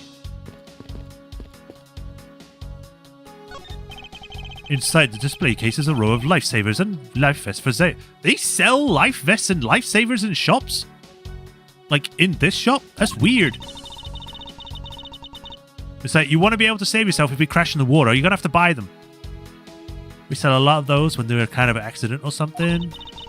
But, like, some people buy them even when there's nothing going on. How about it, Mr. Edgeworth? Care to buy one? I sense this shop is one shopper away from being sued. What are these? Oh, those are a company completely original line of suitcases. They're practically flying out the door. That's how popular they are. You should buy one and see how you like it. You won't regret it. Perhaps that's how things work on this flight, but in the real world, you try buy them. You try, then buy. Like, no way. Either way, it doesn't really matter. True, either way, why would anyone buy a suitcase after they boarded the plane? Anyway, see that? Just look at all the Captain Ugo heads painted on there. Cute company mascot, isn't he? Those are faces? They're creepy as hell. They're painted on with a lot of care. Doesn't he look like he's just about to jump out at you? It suddenly is making something jump inside my stomach. Huh? Oh, I guess there's no fooling you refined tastes. You look like you really wanted to get one. Like, and I thought I was gonna, like, finally make my first sale, but you saw right through it. Glad that's one done, though. Never make me try to give out you a sales pitch ever again, okay? But I never showed any interest in it to begin with. It really is pretty horrible, isn't it? You want to know something? This suitcase was designed by Miss Rhoda. Miss Tenero designed this. Yeah, it was like a company-wide contest. Well, it does have a very sharp design sense. Sharp? Like sticky sharp cheddar, maybe. I really have no idea why the big wigs decided to go with it. It's just so... bleh. Miss Tenero designed this, did she? It's definitely not what I would have expected. Trying to kill us. You okay? I'm fine. Please watch yourself, Miss Millie. Letting a suitcase freely roll around has got to be a safety violation. It'd be hazardous. Here, I'll put it back. Why doesn't it have stoppers on it, but the other one does? There is a wide selection of souvenirs for sale in these display cases. You know what I'd suggest? That's why my name is Road to Nowhere, for ideas go no... Oh, right, okay. Coming out with these law drops, Raffatron. Sorry, but I have no intention of buying souvenirs on this trip. Oh, okay then. How about you buy something from me then? As a present? I can't think of a single reason why I'd buy you anything. But you're like my sugar daddy? But I've had my eye on that pen for such a long time. The more longer it talks, the more I'm going to give her this voice, the more she sounds like she actually is high. Try paying some attention to me when I ask you something, and then we'll talk. She's just staring at us. Stop it. It's very off-putting. Stuffed toys like the one her name is Meal? Really? We could have spelt it correctly. Miss Meal. That just sounds wrong. I've said Millie for so long that I keep calling her that now. Meal is holding are on display here. They're relatively cheap, which explains why they're displayed so haphazardly. How about it, Mr. Edgeworth? You know you want one too. They're great for when you're stressed. Why do I envision stuffed animal abuse when she says that? There are all kinds of luxury name brands, merchandise for sale in this display case. And they're lined up in just such a manner as to scream "Buy me" to any passers-by.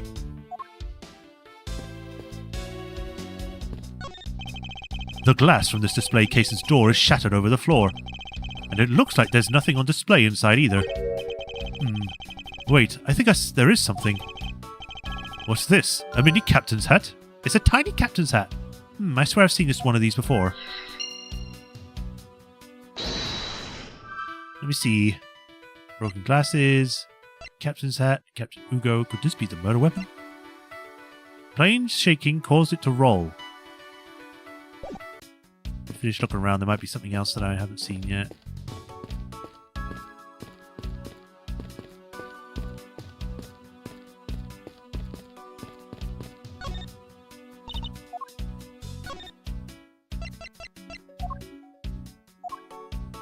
Oh, I don't have anything here. I thought it was evidence. I guess it's not evidence.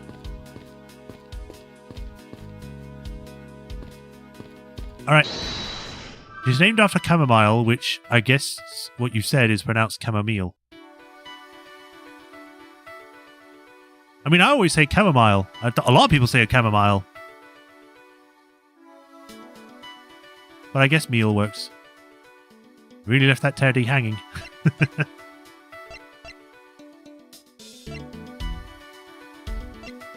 Well, I know this is supposed to be on it, so is this supposed to be on this?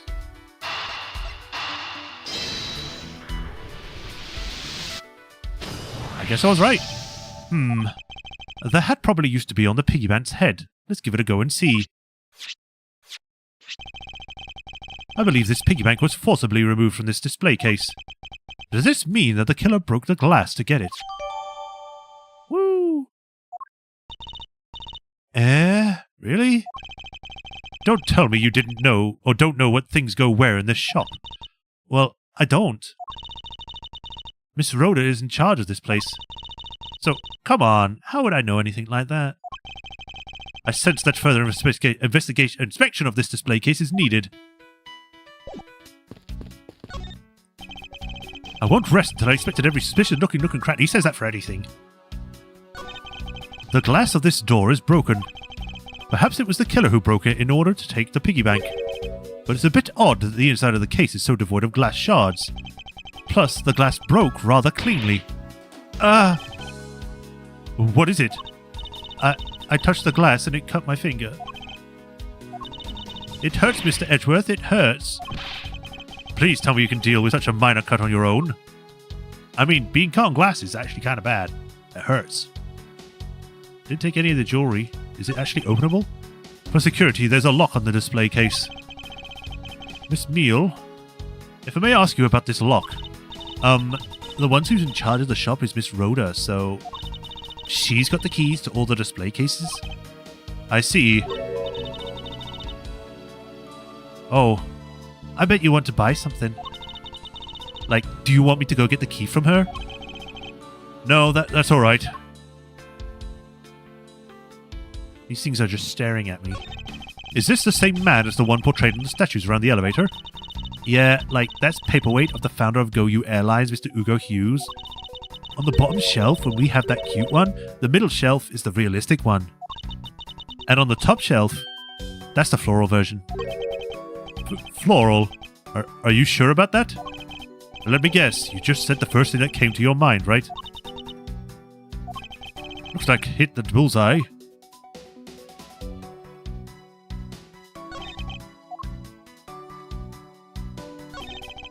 GoU Airlines related books line this shelf. The history of GoU Airlines, the future of GoU Airlines, the 7 wonders of GoU, fight on GoU Airlines, working name Ugo Airlines, You! The titles make it very clear they won't be making the top seller list anytime soon. Anything? Is this spot somehow connected to any of the evidence I hold? Eureka! There is definitely something very unusual about this. About what? If the killer had broken the glass to get to the Captain Ugo bank, there should be shards of glass inside the case itself. Oh, I see. Yeah, I guess it'd be like that. However, there'd be not a single piece of glass inside the case. Nope. No, there isn't. Which means the glass was broken from the inside out. The piggy bank must have fallen over from the turbulence and fallen right through the glass. Yeah, that's for sure. There's so much glass all over the floor. I'm willing to bet this hat was knocked off its head at that time, too. That's nice. Which leads me to believe that the killer took the Captain Ugo bank from here after the turbulence. Ugo bank updated in the organizer. Take your power naps on your own time, Miss Meal, and listen when I'm talking. Huh? But the murder occurred before the turbulence, which rules the piggy bank out as the murder weapon. Is she cold? She's also got a scarf on, I just noticed. But then I guess the other person has a scarf as well. Maybe not. So you mean, like, the bank's not the real murder weapon? It's a fake? Yes, at this point it's a very special possibility. But then what if the killer went to take Captain Ugo and they broke the glass by accident? The display case is locked, so that's highly unlikely. Yeah, but there's one person who could have. Oh, and who would that be? Miss Rhoda, of course. I mean, like, she's the one in charge of this place, so she has the keys to everything.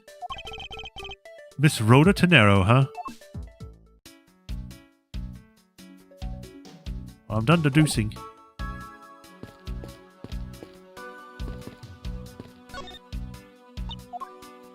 About the shop. I cut my finger on those bad places of glass.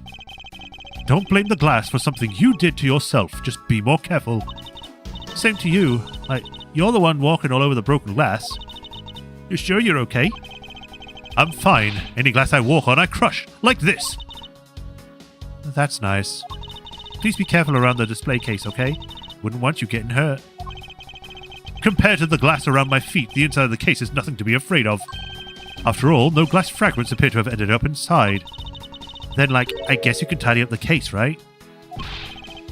Perish the thought! Teddy. See, these things are bolted down so they don't move. This has stoppers on, but the other one doesn't.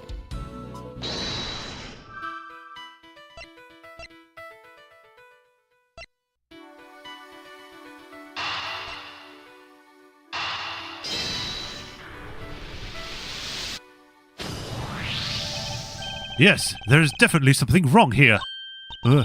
What's up with the sudden yelling? Tell me, Miss Meal, don't you think there's something strange about these suitcases? Oh, well, sure. They're totally ooze strange, like the color and such. That's not what I'm talking about. Now pay attention. You're scaring me, Mr. Edgeworth. Sorry. These suitcases are lined up a bit too prim and proper. Yeah, like, they look a bit uptight, don't they? But I guess they take after their creator. Edgeworth just starts stomping. Crunch, crunch. Yeah. Again, that's not what I meant, Miss Millie. Don't you find it unusual that these cases are the only things undisturbed by the turbulence? And never mind, I'd sooner find my answer by inspecting these suitcases myself. Upon closer inspection, they really are quite hideous. I wonder how Miss Rhoda would have reacted if she heard you, like, say that. Oh, what's wrong? She makes a good point. It would be wise of me to watch what I say out loud. What's this? I've spotted something that's quite not right. What is so unusual about this suitcase? The stoppers. Take that! This is what's so odd. I don't think it's strange at all. Well, maybe not to that extent. I guess it's the other ones then. Let's think over. I should let the answer come to me. What is unusual? This one doesn't have the stopper. There's something very peculiar about these wheels. Huh? As in, there are no stoppers in place on these. Without stoppers, one would think that the turbulence would have sent it flying. And so it is very likely that the suitcase was placed here after we hit the turbulence. So let's take a closer look at it, shall we? Ugh. Oh, that's the face. Oh, okay. Now that I look at it up close, yeah. It's supposed to look like that. I know what these creatures are now.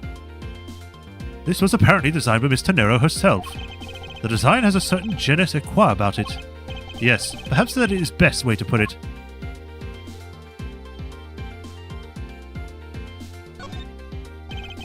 $1,200 price tag. Not exactly priced by someone with a conscience, I say. Yep, Miss Tenero is evil. What's this? The wheel is completely covered in something. This color and this scent. It appears the substance in question is grape juice. Why would there be juice on the wheel of the suitcase? It would appear to be unlocked. Let's take a look at what's inside. A piece of cloth. And it's soaked with blood. It's blood. It appears that this suitcase is very strongly tied to the murder after all. Was the body hidden inside the suitcase? Because I was wondering, like, when I first saw the body, I was like, it's in a weird position here. It's all scrunched up. But if it was shoved in a suitcase, then that would make sense. Witness investigation complete. Woo! So, explain this to me. Like, what does the suitcase have to do with the murder? I believe it's pretty safe to say that the killer used this suitcase in some manner. Such as to move something, perhaps. But aren't you just talking about the cloth, then? That alone is too small. A larger item would be needed to move what I'm thinking of. The thing I believe the killer used this suitcase to transport is... Take that! something that would fit inside a suitcase that is also covered in blood. Sounds like a dead body, doesn't it? Bloody cloth jotted down. But, in light of this, I'd say that Mr. Hicks was moved into the elevator from someplace else, which means that the murder was committed in an entirely different location. So, like, you're saying that after moving the body into the elevator, the killer brought the suitcase in here and just left it? Exactly. Oh, what is it? Nothing, just that I was thinking about what Mr. Oda said about coming here for something. Excuse me, Mr. Edgeworth. There she is. I wanted to give you a bit more time, but I'm afraid I wasn't able to convince the captain. I'm very sorry, Mr. Edgeworth, but the captain feels that he has allowed you ample time. He says that he'd appreciate it if you could wrap it up here and return to your seat. I understand his sentiments, however I'm not allowed to complete my investigation. The crime scene may become contaminated by the time we land. If I must stop, then I insist I be allowed to oversee the preservation of the two sites. Under your supervision, of course. If that's your only condition, then I believe we can accommodate your wishes. I'm here to assist you in any way I can, Mr. Edgeworth. Like, sounds like fun. We can camp out here and watch everything together. I've found proof that the real crime scene was not in the lounge, and I have enough evidence to prove myself to be innocent of any wrongdoing. And yet, regarding what Miss Meal reminded me about Miss Tenero, I can't allow my investigation to end here. The truth must come to light. Evil and intimidating Rhoda. To be continued. Yes. And now I can drink.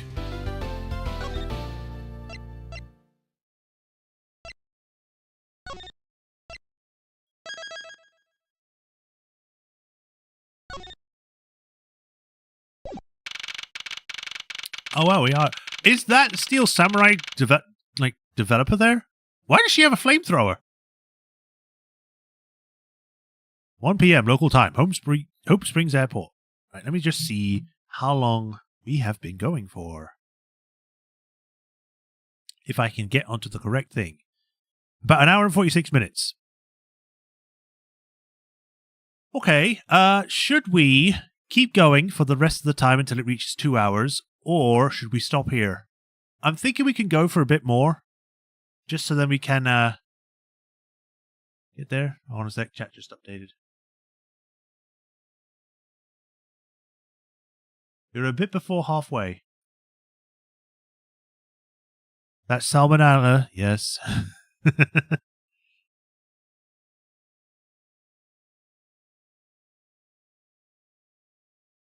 I think we can go for a bit more, yeah. We can go for a bit more and then probably stop when we get to the time. I know that once we had landed, I'm supposed to let the local police take over. And thanks to Mr. Nero and Miss Meal, I was able to preserve the crime scene. But I just can't shake it. I wasn't able to talk with Mr. Nero in private. So I'm left wondering just what was she up to? Why did she do what she did? There must be a way for me to continue my investigation. I've been expecting you, Miles Edgeworth. It's you! Best girl! Franziska, I thought you were still in Germany. Here we go, German accent. I go where I'm needed. And wherever the criminal is to be caught. Her name is Franziska von Kammer. The daughter of my mentor, Manfred von Kammer. She, like myself, is a prosecutor. Are you heading up this case? I would be a bit of a relief if you are. Don't you try to flatter me, Miles Edgeworth. I'm placing you under arrest. What? It's quite frustrating, actually. I had hoped to exact my revenge on you in a very different venue. But I'll have to take what I can get. I've never thought I'd see the day when a disciple of the House of von Kammer would become a criminal. Have you no shame? Wait, it's all been a big misunderstanding. I didn't kill the victim. A misunderstanding? I heard all about the murder over the police radio from the captain himself. You waited for the victim for the first floor and then beat him to death. Franziska, do you honestly believe that I killed a man? I suppose I should reserve judgment until after I have investigated this for myself. But I can put your arrest on hold until then. That is as it should be. I don't need a lecture on how to perform my duties from you, of all people. Franziska has no competition for best girl, really? Yeah. I agree. If only she showed up more often. I wanted to show up in, like, the more modern ones to see how she's, like, grown as a character since she first showed up. Misunderstandings don't happen in Ace Attorney. Yeah, never in the history of the game. To be perfect in every way, that the fulfillment of what the creed alone is all I strive for. Well, I have my own creed which I must fulfill, so why don't we solve this together? I have to get going. The crime scene awaits. Don't you dare leave town. Trust me, I had no intention to. Detective Gumshoe. Yes, sir. Too slow. Oh! Listen up. I'm leaving you in charge of watching this man. Don't mess up, understand? Mr. Edgeworth, I'm supposed to guard him? A simple yes or no, detective. Yes, sir. Understood, sir. You just leave it to me. Miles Edgeworth, if you interfere in my investigation, I'll arrest you on the spot. Are we clear? And now then, if you'll excuse me. Best girl! This game has suddenly gotten the best game ever. Second best game, I guess. Good to see you again, Mr. Edgeworth. Sir, boy, am I glad to see you're okay. Thank you, detective. I believe in you, sir. You can lean on me. I'll get you through this. I have to admit, I'm a bit curious as to what Franziska is up to. Maybe I should ask the good detective. Very well. In that case, I have a few questions for you. I can't believe there's no one manning the counter when a murder just occurred. I should try to get some information out of Detective Gumshoe first. What a view of the planes preparing to take off. Besides the turbulence, there really is not all that bad as a mode of transportation. Only one other girl that I've had any fondness for in this game, but that would be a spoiler. Okay. Then keep it secret. Why are you here, Sal? Looking from behind, I think I've seen this man somewhere before. Soviet Russia won't play process eat too. Found it, lol. Oh, I feel a wave of greater power coming on. It's over 9,000 lols. Our next elite move is going to be the Steel Samurai Warrior of Neo Old Tokyo versus the World Samurai Champion of Earth. He's got a rock star and so many boxers. So the Steel Samurai is finally getting a movie.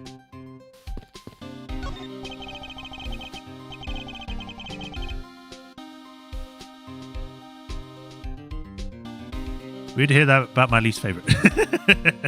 Though this is Ace Attorney, so last place is pretty good. Still pretty good. This man was in my first class with me. He was quite shaken up by the whole affair. I did it. I made it the whole flight. I'm not scared of turbulence anymore. He must have been pretty scared. He's repeating the same thing over and over to himself. I like this flight attendant lady. Lunchland. Not bad. I guess I'd gotten quite big enough to warrant its own branch shops. Which should I go with? I recommend our airport special World Flags lunchboxes, only available for a limited time. We have a variety of lunchboxes made up to look like a different country's flag. I wonder if they're aiming to take Lunchland to the international market. Is this a reference to the lunch lady from the Emma case? Alright, let's talk. Talk to me! I'm like right in his chest. So, how is the initial investigation going? He just shipped the body off the coroner's office. And we're taking statements now, sir. Well, that sounds like Franziska. She was always good at quick responses to a case.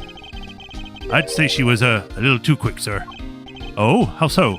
I rushed on over as soon as I got the word of the affair, sir. But somehow when I got here, Miss Von Carr was already here barking out orders at everyone.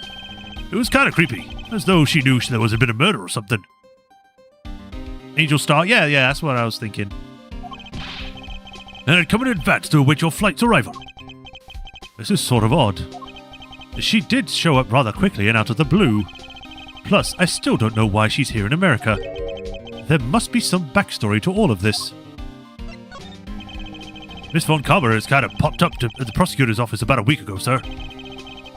Something about chasing down leads related to a certain incident. With no details. It's kind of top secret, so she can't talk about it, even with me, sir. Knowing her, the only type of talking she likes to do is with her whip. Plus, I doubt the top secret part was what stopped her from talking to you, detective. He's a drive-through, just speaking to his chest. Although, I wonder if her case has anything to do with mine. Anyway, that's about all the information I have, sir. We should head out, find out more as we investigate. Yes, it is high time to resume my investigation. Starting with talking to the people involved in this case afresh. Yes, sir? Here's my badge. Hey, Mr. Edgeworth, I think something fell out your pocket. What are you... So, did something fall out or not? I didn't get a good look, sir. It doesn't concern you, so don't worry about it. My prosecutor's badge, of all things. Gumshoe must never know that I dropped it.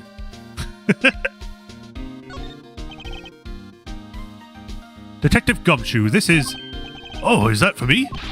Oh, you shouldn't have, sir. But I'll gladly take anything you want to give me. Hands off, detective. This item is related to the case. What about it did you want me to ask me about? Forget I asked, detective. You're gonna give me a picture of a dead guy? I'll gladly take it.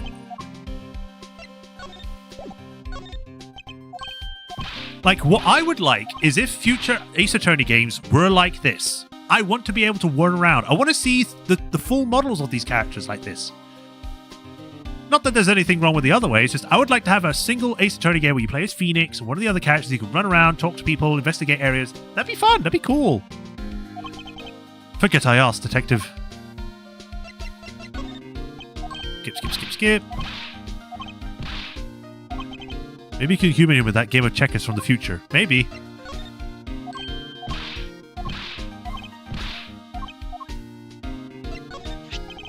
Ooh, what is this? Raccoon-looking thing. It's not a raccoon, it's the mascot of GoU Airlines. His name is Captain Uggo. And apparently he's supposed to be a monkey. That's a monkey? Oh, I'm feeling some inspiration coming on. I'm gonna make a piggy bank out of the police mascot, the Blue Badger. And then whenever there's a loose change lying around the precinct, you can go in there. Sure, sounds great. As long as something... I skipped too fast.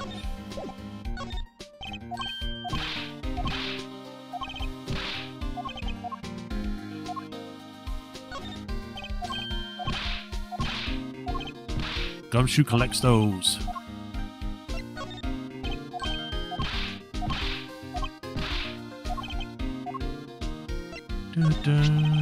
So, this design. It's so postmodern, sir. Postmodern, you say? Yeah, especially these alien-shaped handles here. You can really feel a connection. A connection, right. Detective, please stop with your horrible impressions of an art critic. But I was only telling you my honest feelings, sir.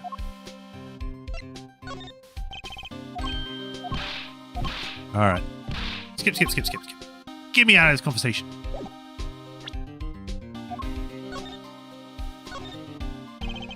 For there to be this much blood on this piece of cloth, was the victim wrapped in it at some point?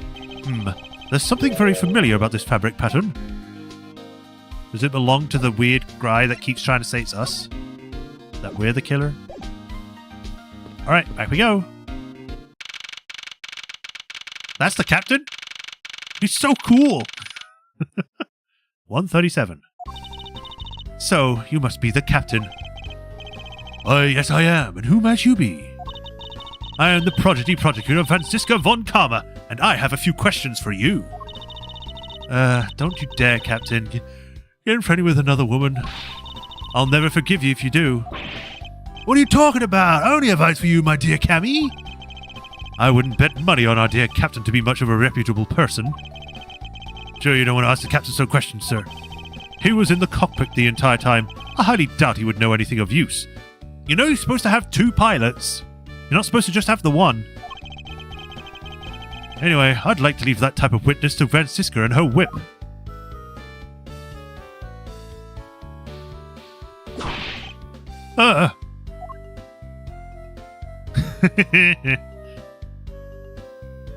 Yeah, but he's flirting with Cammy. 140. Now see here! Sorry, I'm so sorry! How long do you intend to hold me? It is impossible to be the criminal, I told you! Mr. LeBlanc? Oh, it is you. Tell this man to stop stopping me from going. Time is money. I don't have even more second to waste. Time to spend. Do I have to talk to you? Sir, you can't go in there. I'm Miles Edgeworth. I'm one of the prosecutors on this case, so please let me through. I'm very sorry, sir. No one is allowed to enter without Miss Von Karma's express permission. But I'm on the case.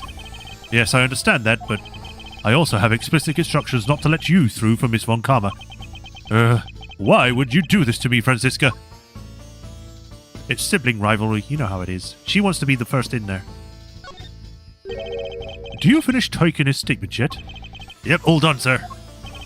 I do not concern if you're the one doing examining cargo hold. I want my cargo back.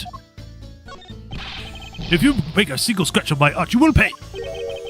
Art? What sort of art?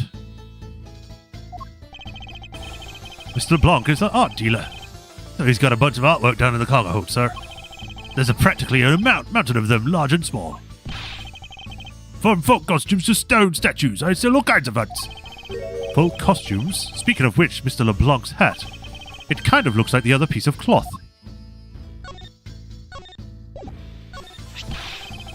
I see you can have the guts to show me a piece of art at this time. But on a single glance, I can only tell it's mostly worthless. This has much more value as a piece of non-art, I assure you. You'll only have something to say. But perhaps you are thinking like casting pearls before swine. He actually hit the nail on the head for once. Ah, so you're finally paying my wasted money. Sorry, but there is absolutely nothing inside this wallet. How dare you! You were waiting to trick me. I don't know why I've gone like this now. I will sue for fraud. Mr. LeBlanc, are you seriously considering a courtroom tango with me? I hope not, but in case you are, there is a certain lawyer I can introduce you to. What is it? Do you have some use for me? You seem not to understand. I have no waste of time. Let me put it another way. Le temps c'est de l'argent. There. Maybe another language will get you through your head. I understood you perfectly fine in English.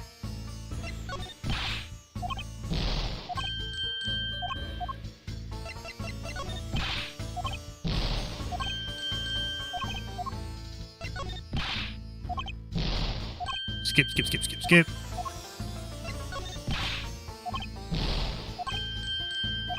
You have too many rings on your fingers.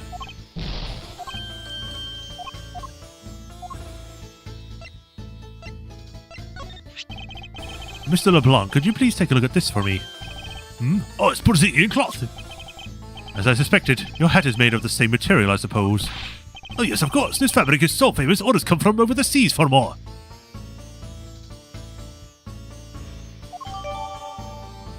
Body cloth updated. World famous export. But then this is the cargo you were talking about earlier. No. My cargo this time is much many gigantic. You detective, when can I have my cargo moved? Well, you can get your cargo back when we're done investigating, pal. The stubbornness of you police is no good. And it is no good that the intendant refuses to exit. It's told him that. Doing an accent and speaking fast made my tongue fumble. The attendant. I wonder if he's talking about Miss Tornero. What did you mean by that attendant, Mr. LeBlanc? She was taken into the attendant's room for our interview, and then they still have not come out. They make no sign of coming out either. I was finished my own interview much earlier, quicker than her. Why is Mr. Taro's interview the only one that's taken up so much time? Miles Edgeworth, you were given free rein to examine the plane, weren't you? Yes, I was able to obtain the cooperation of the flight attendants. Speaking of an attendants, I'd like to speak with Miss Tornero. I wonder if you might grant me permission to enter the flight attendant's room. Before I do, you still have to clear up a few issues surrounding your own circumstances. I understand. You may have tricked those attendants with your sophisticated talking, but you can't pull the wool over my eyes, Miles Edgeworth, for I also talk with a fancy accent. Because we grew up together, essentially. Francisco's logic. Now, let's not complicate things and go for the most obvious conclusion.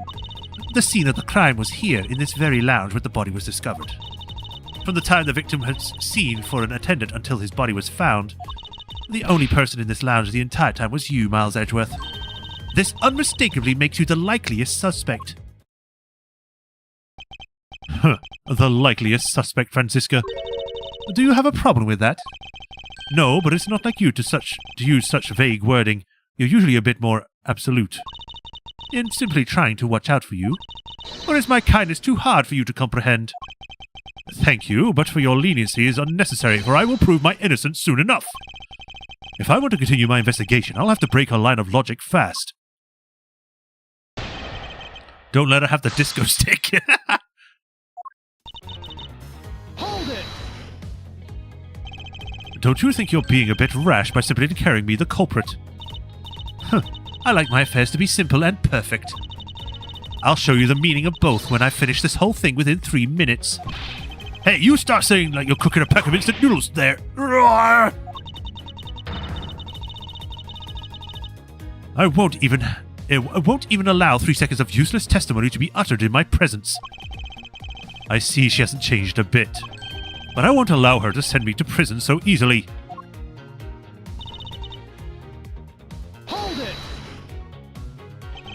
So tell me, Francisca, do you know all there is to know about the crime scene? I know all that is to know in order to arrest you. And nothing more. Are you saying there is more I need to know? Why'd you hit me, sir? Sorry, Scruffy. My hands must have slipped. You actually apologized? Wow, okay. You're not calling him a foolish fool of a fool. It would appear that Francisca doesn't have all the facts of this case yet. Hold it! What do you mean by scene? Please stop pretending like you don't know. It's insulting. Obviously, I'm talking about how Mr. Hicks was seen for calling for a den at 5 p.m. And then from the time from the call until the body was found. Hold it! While it's true that I was in the lounge the whole time, that fact alone does not make me the criminal. Objection!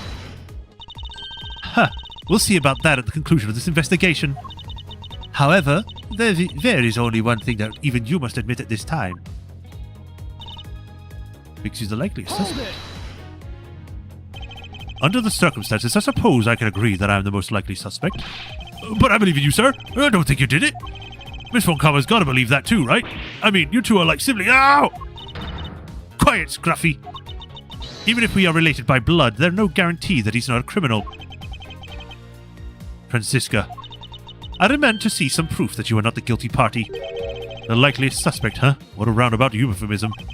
But it would appear that she doesn't know yet about the new evidence that we acquired and where we acquired it. I'll take care of gaps in her logic one hole at a time. She always calls him Scruffy. Yes, she does. Because he's like a dog. I'll go with the most obvious scene of the crime where it's there. Not very lounge.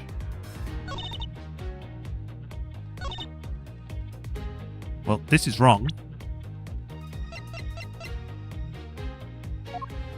The question is, do I present the footprints or do I need to present something else? Objection!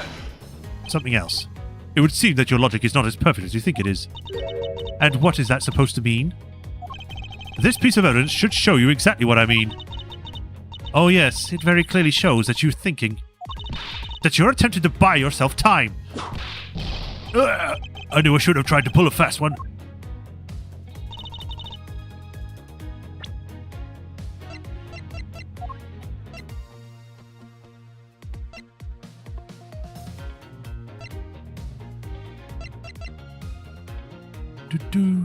Do.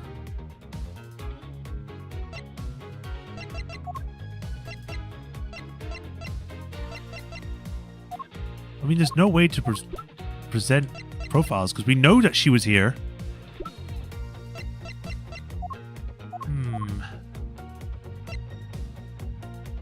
Objection! Nope, not this either. Okay, B does skip. Okay, press and hold B does skip the dialogue.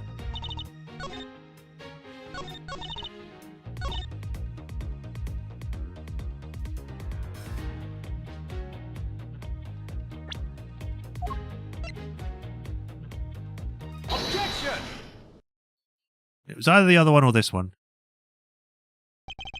It would appear that you did not have all the information you needed after all. And what does that mean? I found a nice piece of evidence just before I was forced to stop investigating. A piece that proves that the body was moved from a different location. The killer used this suitcase to move the victim's body, meaning that the real scene of the crime is not this lounge at all. Objection! Now, who's the one rashly jumping to conclusions? Excuse me. All you did was find this piece of cloth inside the suitcase. That doesn't prove that the body was moved. It could have been that the killer simply chose that the suitcase as a good place to hide the cloth. I expected you would come to that conclusion. It would seem I can't escape that easily. You should know better than that. Von Karma is perfect in every way. But did you know that the killer definitely wheeled the suitcase around at some point? Objection! As if there's proof of that. Where is the proof that this suitcase was moved around? I mean, you can see the lines on it too, Take so... that!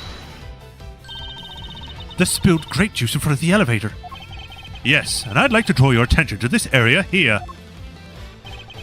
Where is the evidence that proves that the killer dragged the suitcase through here? This mark here, wouldn't you say that it looks suspiciously like tracks from 2 wheels? I suppose. Further, there is also grape juice residue on the wheels of the suitcase.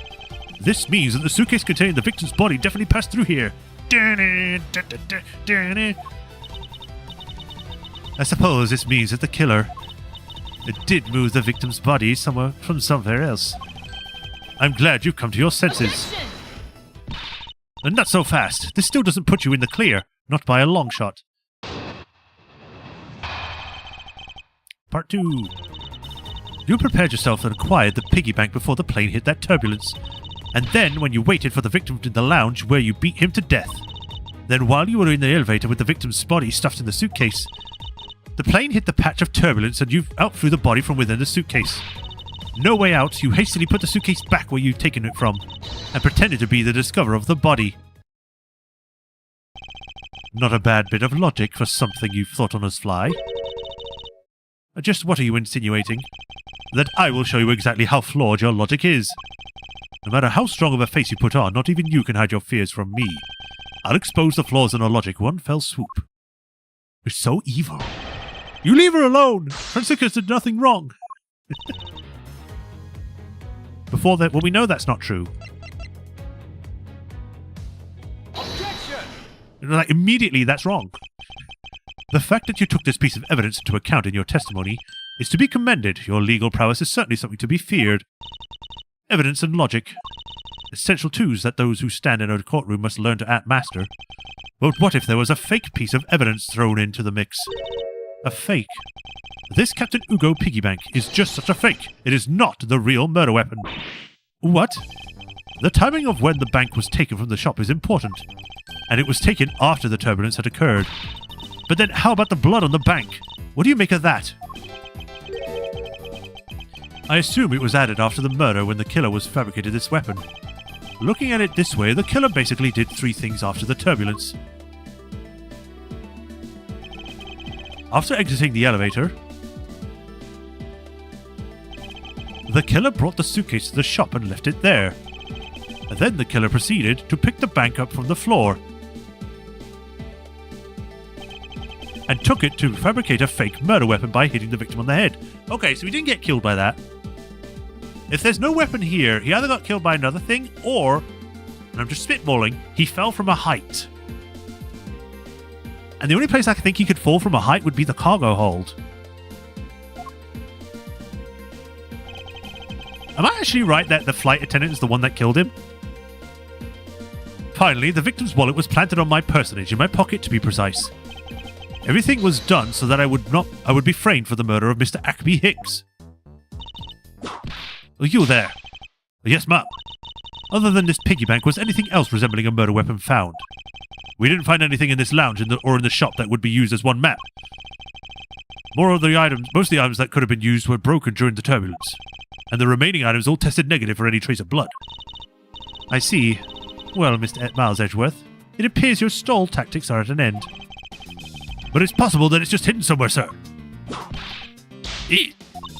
If the criminal had wanted to hide the weapon in a safer place, I'd think the weapon would have been hidden in the same place as the bloody cloth. Exactly what I was thinking. Because the cloth was hidden inside the suitcase, it signals to me that the killer had not prepared a more secure place to hide the evidence. Maybe. Which means that the real murder weapon is either still on the murderer's personage, or is still at the real crime scene. Objection! There is one more possibility, and that would be that the piggy bank is in fact the real weapon. But didn't we just... Let me finish. The killer took the bank out from the display case before the turbulence by opening the lock on the display case door. And it was at that time that the glass pane in the door was broken. I'd say that's a perfectly reasonable line of reasoning, wouldn't you? Let's see, so that means that the killer had the key to the display case. Francisca, the person that you're talking about... Not so fast, I'm not finished. The person I'm talking about also committed another sin. She tricked the captain. and granted you permission to conduct your investigation. Yes, it is the sin of lying. We have a liar in our midst. Speaking of which, I recall that you also wished to speak with her. Yes. Very well, permission granted, but only if I can sit in on your interrogation. Do we understand each other? I have no intention of interrogating her, but you are welcome to accompany me if you so wish. Miss Tenero is in the flight attendant's room. Let's move. Whee! Miss Tenero is in the flight attendant's room. Let's move. Okay. That blue door over there leads to the flight attendant's room, sir. All right, let's see what Miss Tenero has to say for herself. You hurry up while you solve murder. And if you do not, how am I supposed to have my cargo returned to me?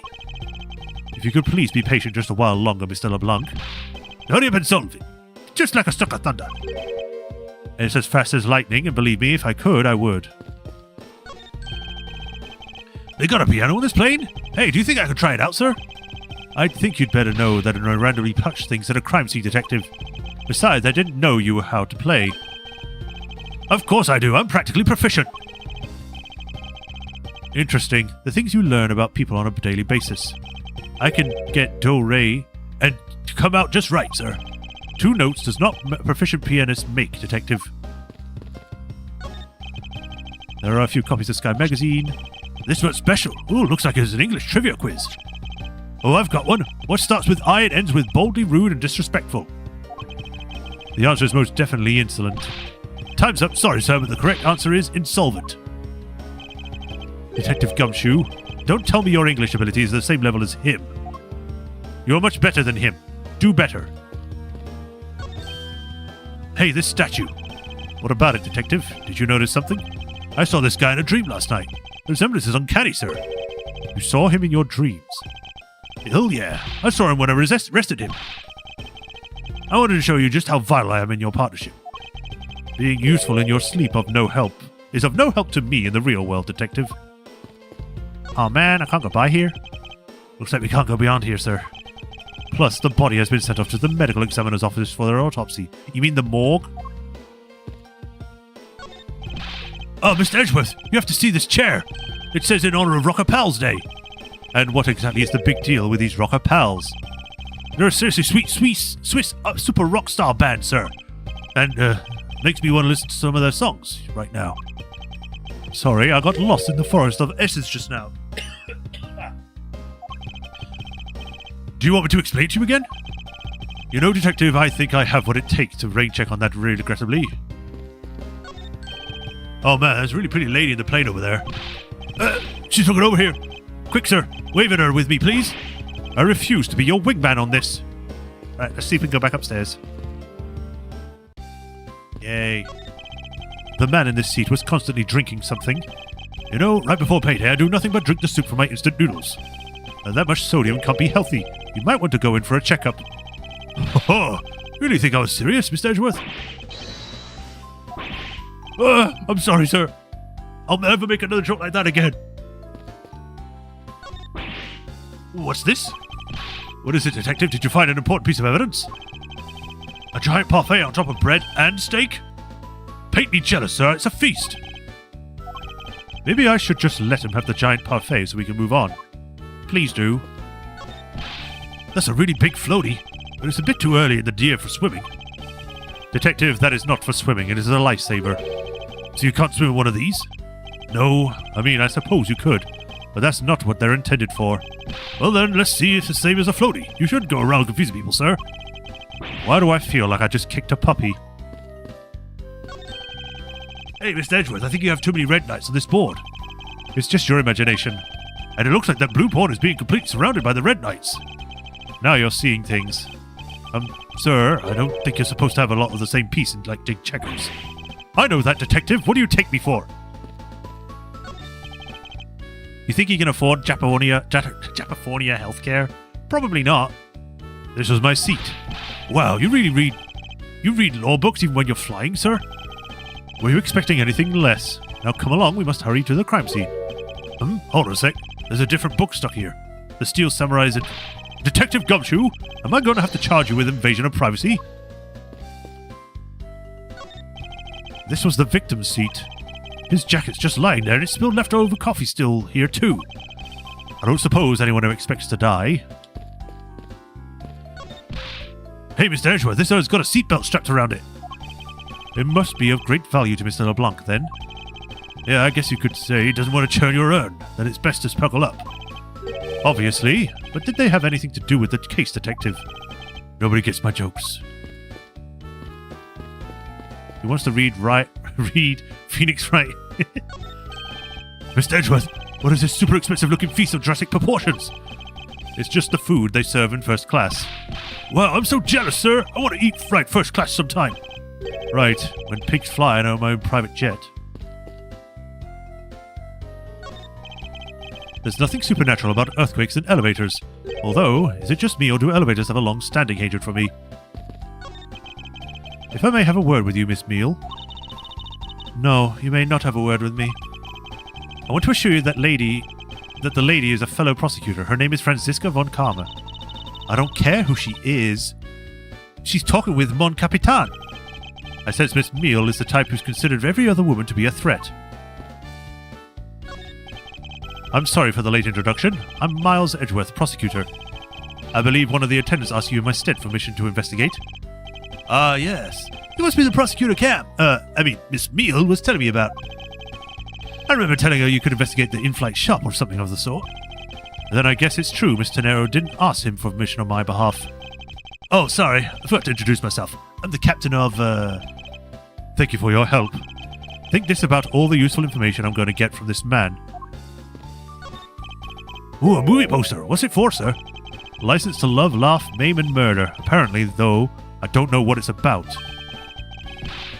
Oh, that movie is the in-flight special. I can't recommend it enough. When you talk like that, you sound like Miss Rhoda. Don't you know how much I hate that? Like, God. I'm sorry. I didn't mean for it to come out like that, babe. Cammy. This man really needs a solid crack of Franziska's whip. Alright, I think that's everything up here. Was that what you wanted me to see, all this? Now that I'm looking at it properly, yeah, he does have a lot of drinks. Is that milk? OJ, purple, like OJ and that purple stuff. And 2 glasses of Sunny D. Let's go back down. Alright. I'm going to save. I think this might be a good place to stop it. We can save the investigation for next time. Let me just check the stream. Yep, 2 hours. This is good. And I already forgot if I saved it, so I'm going to save it again.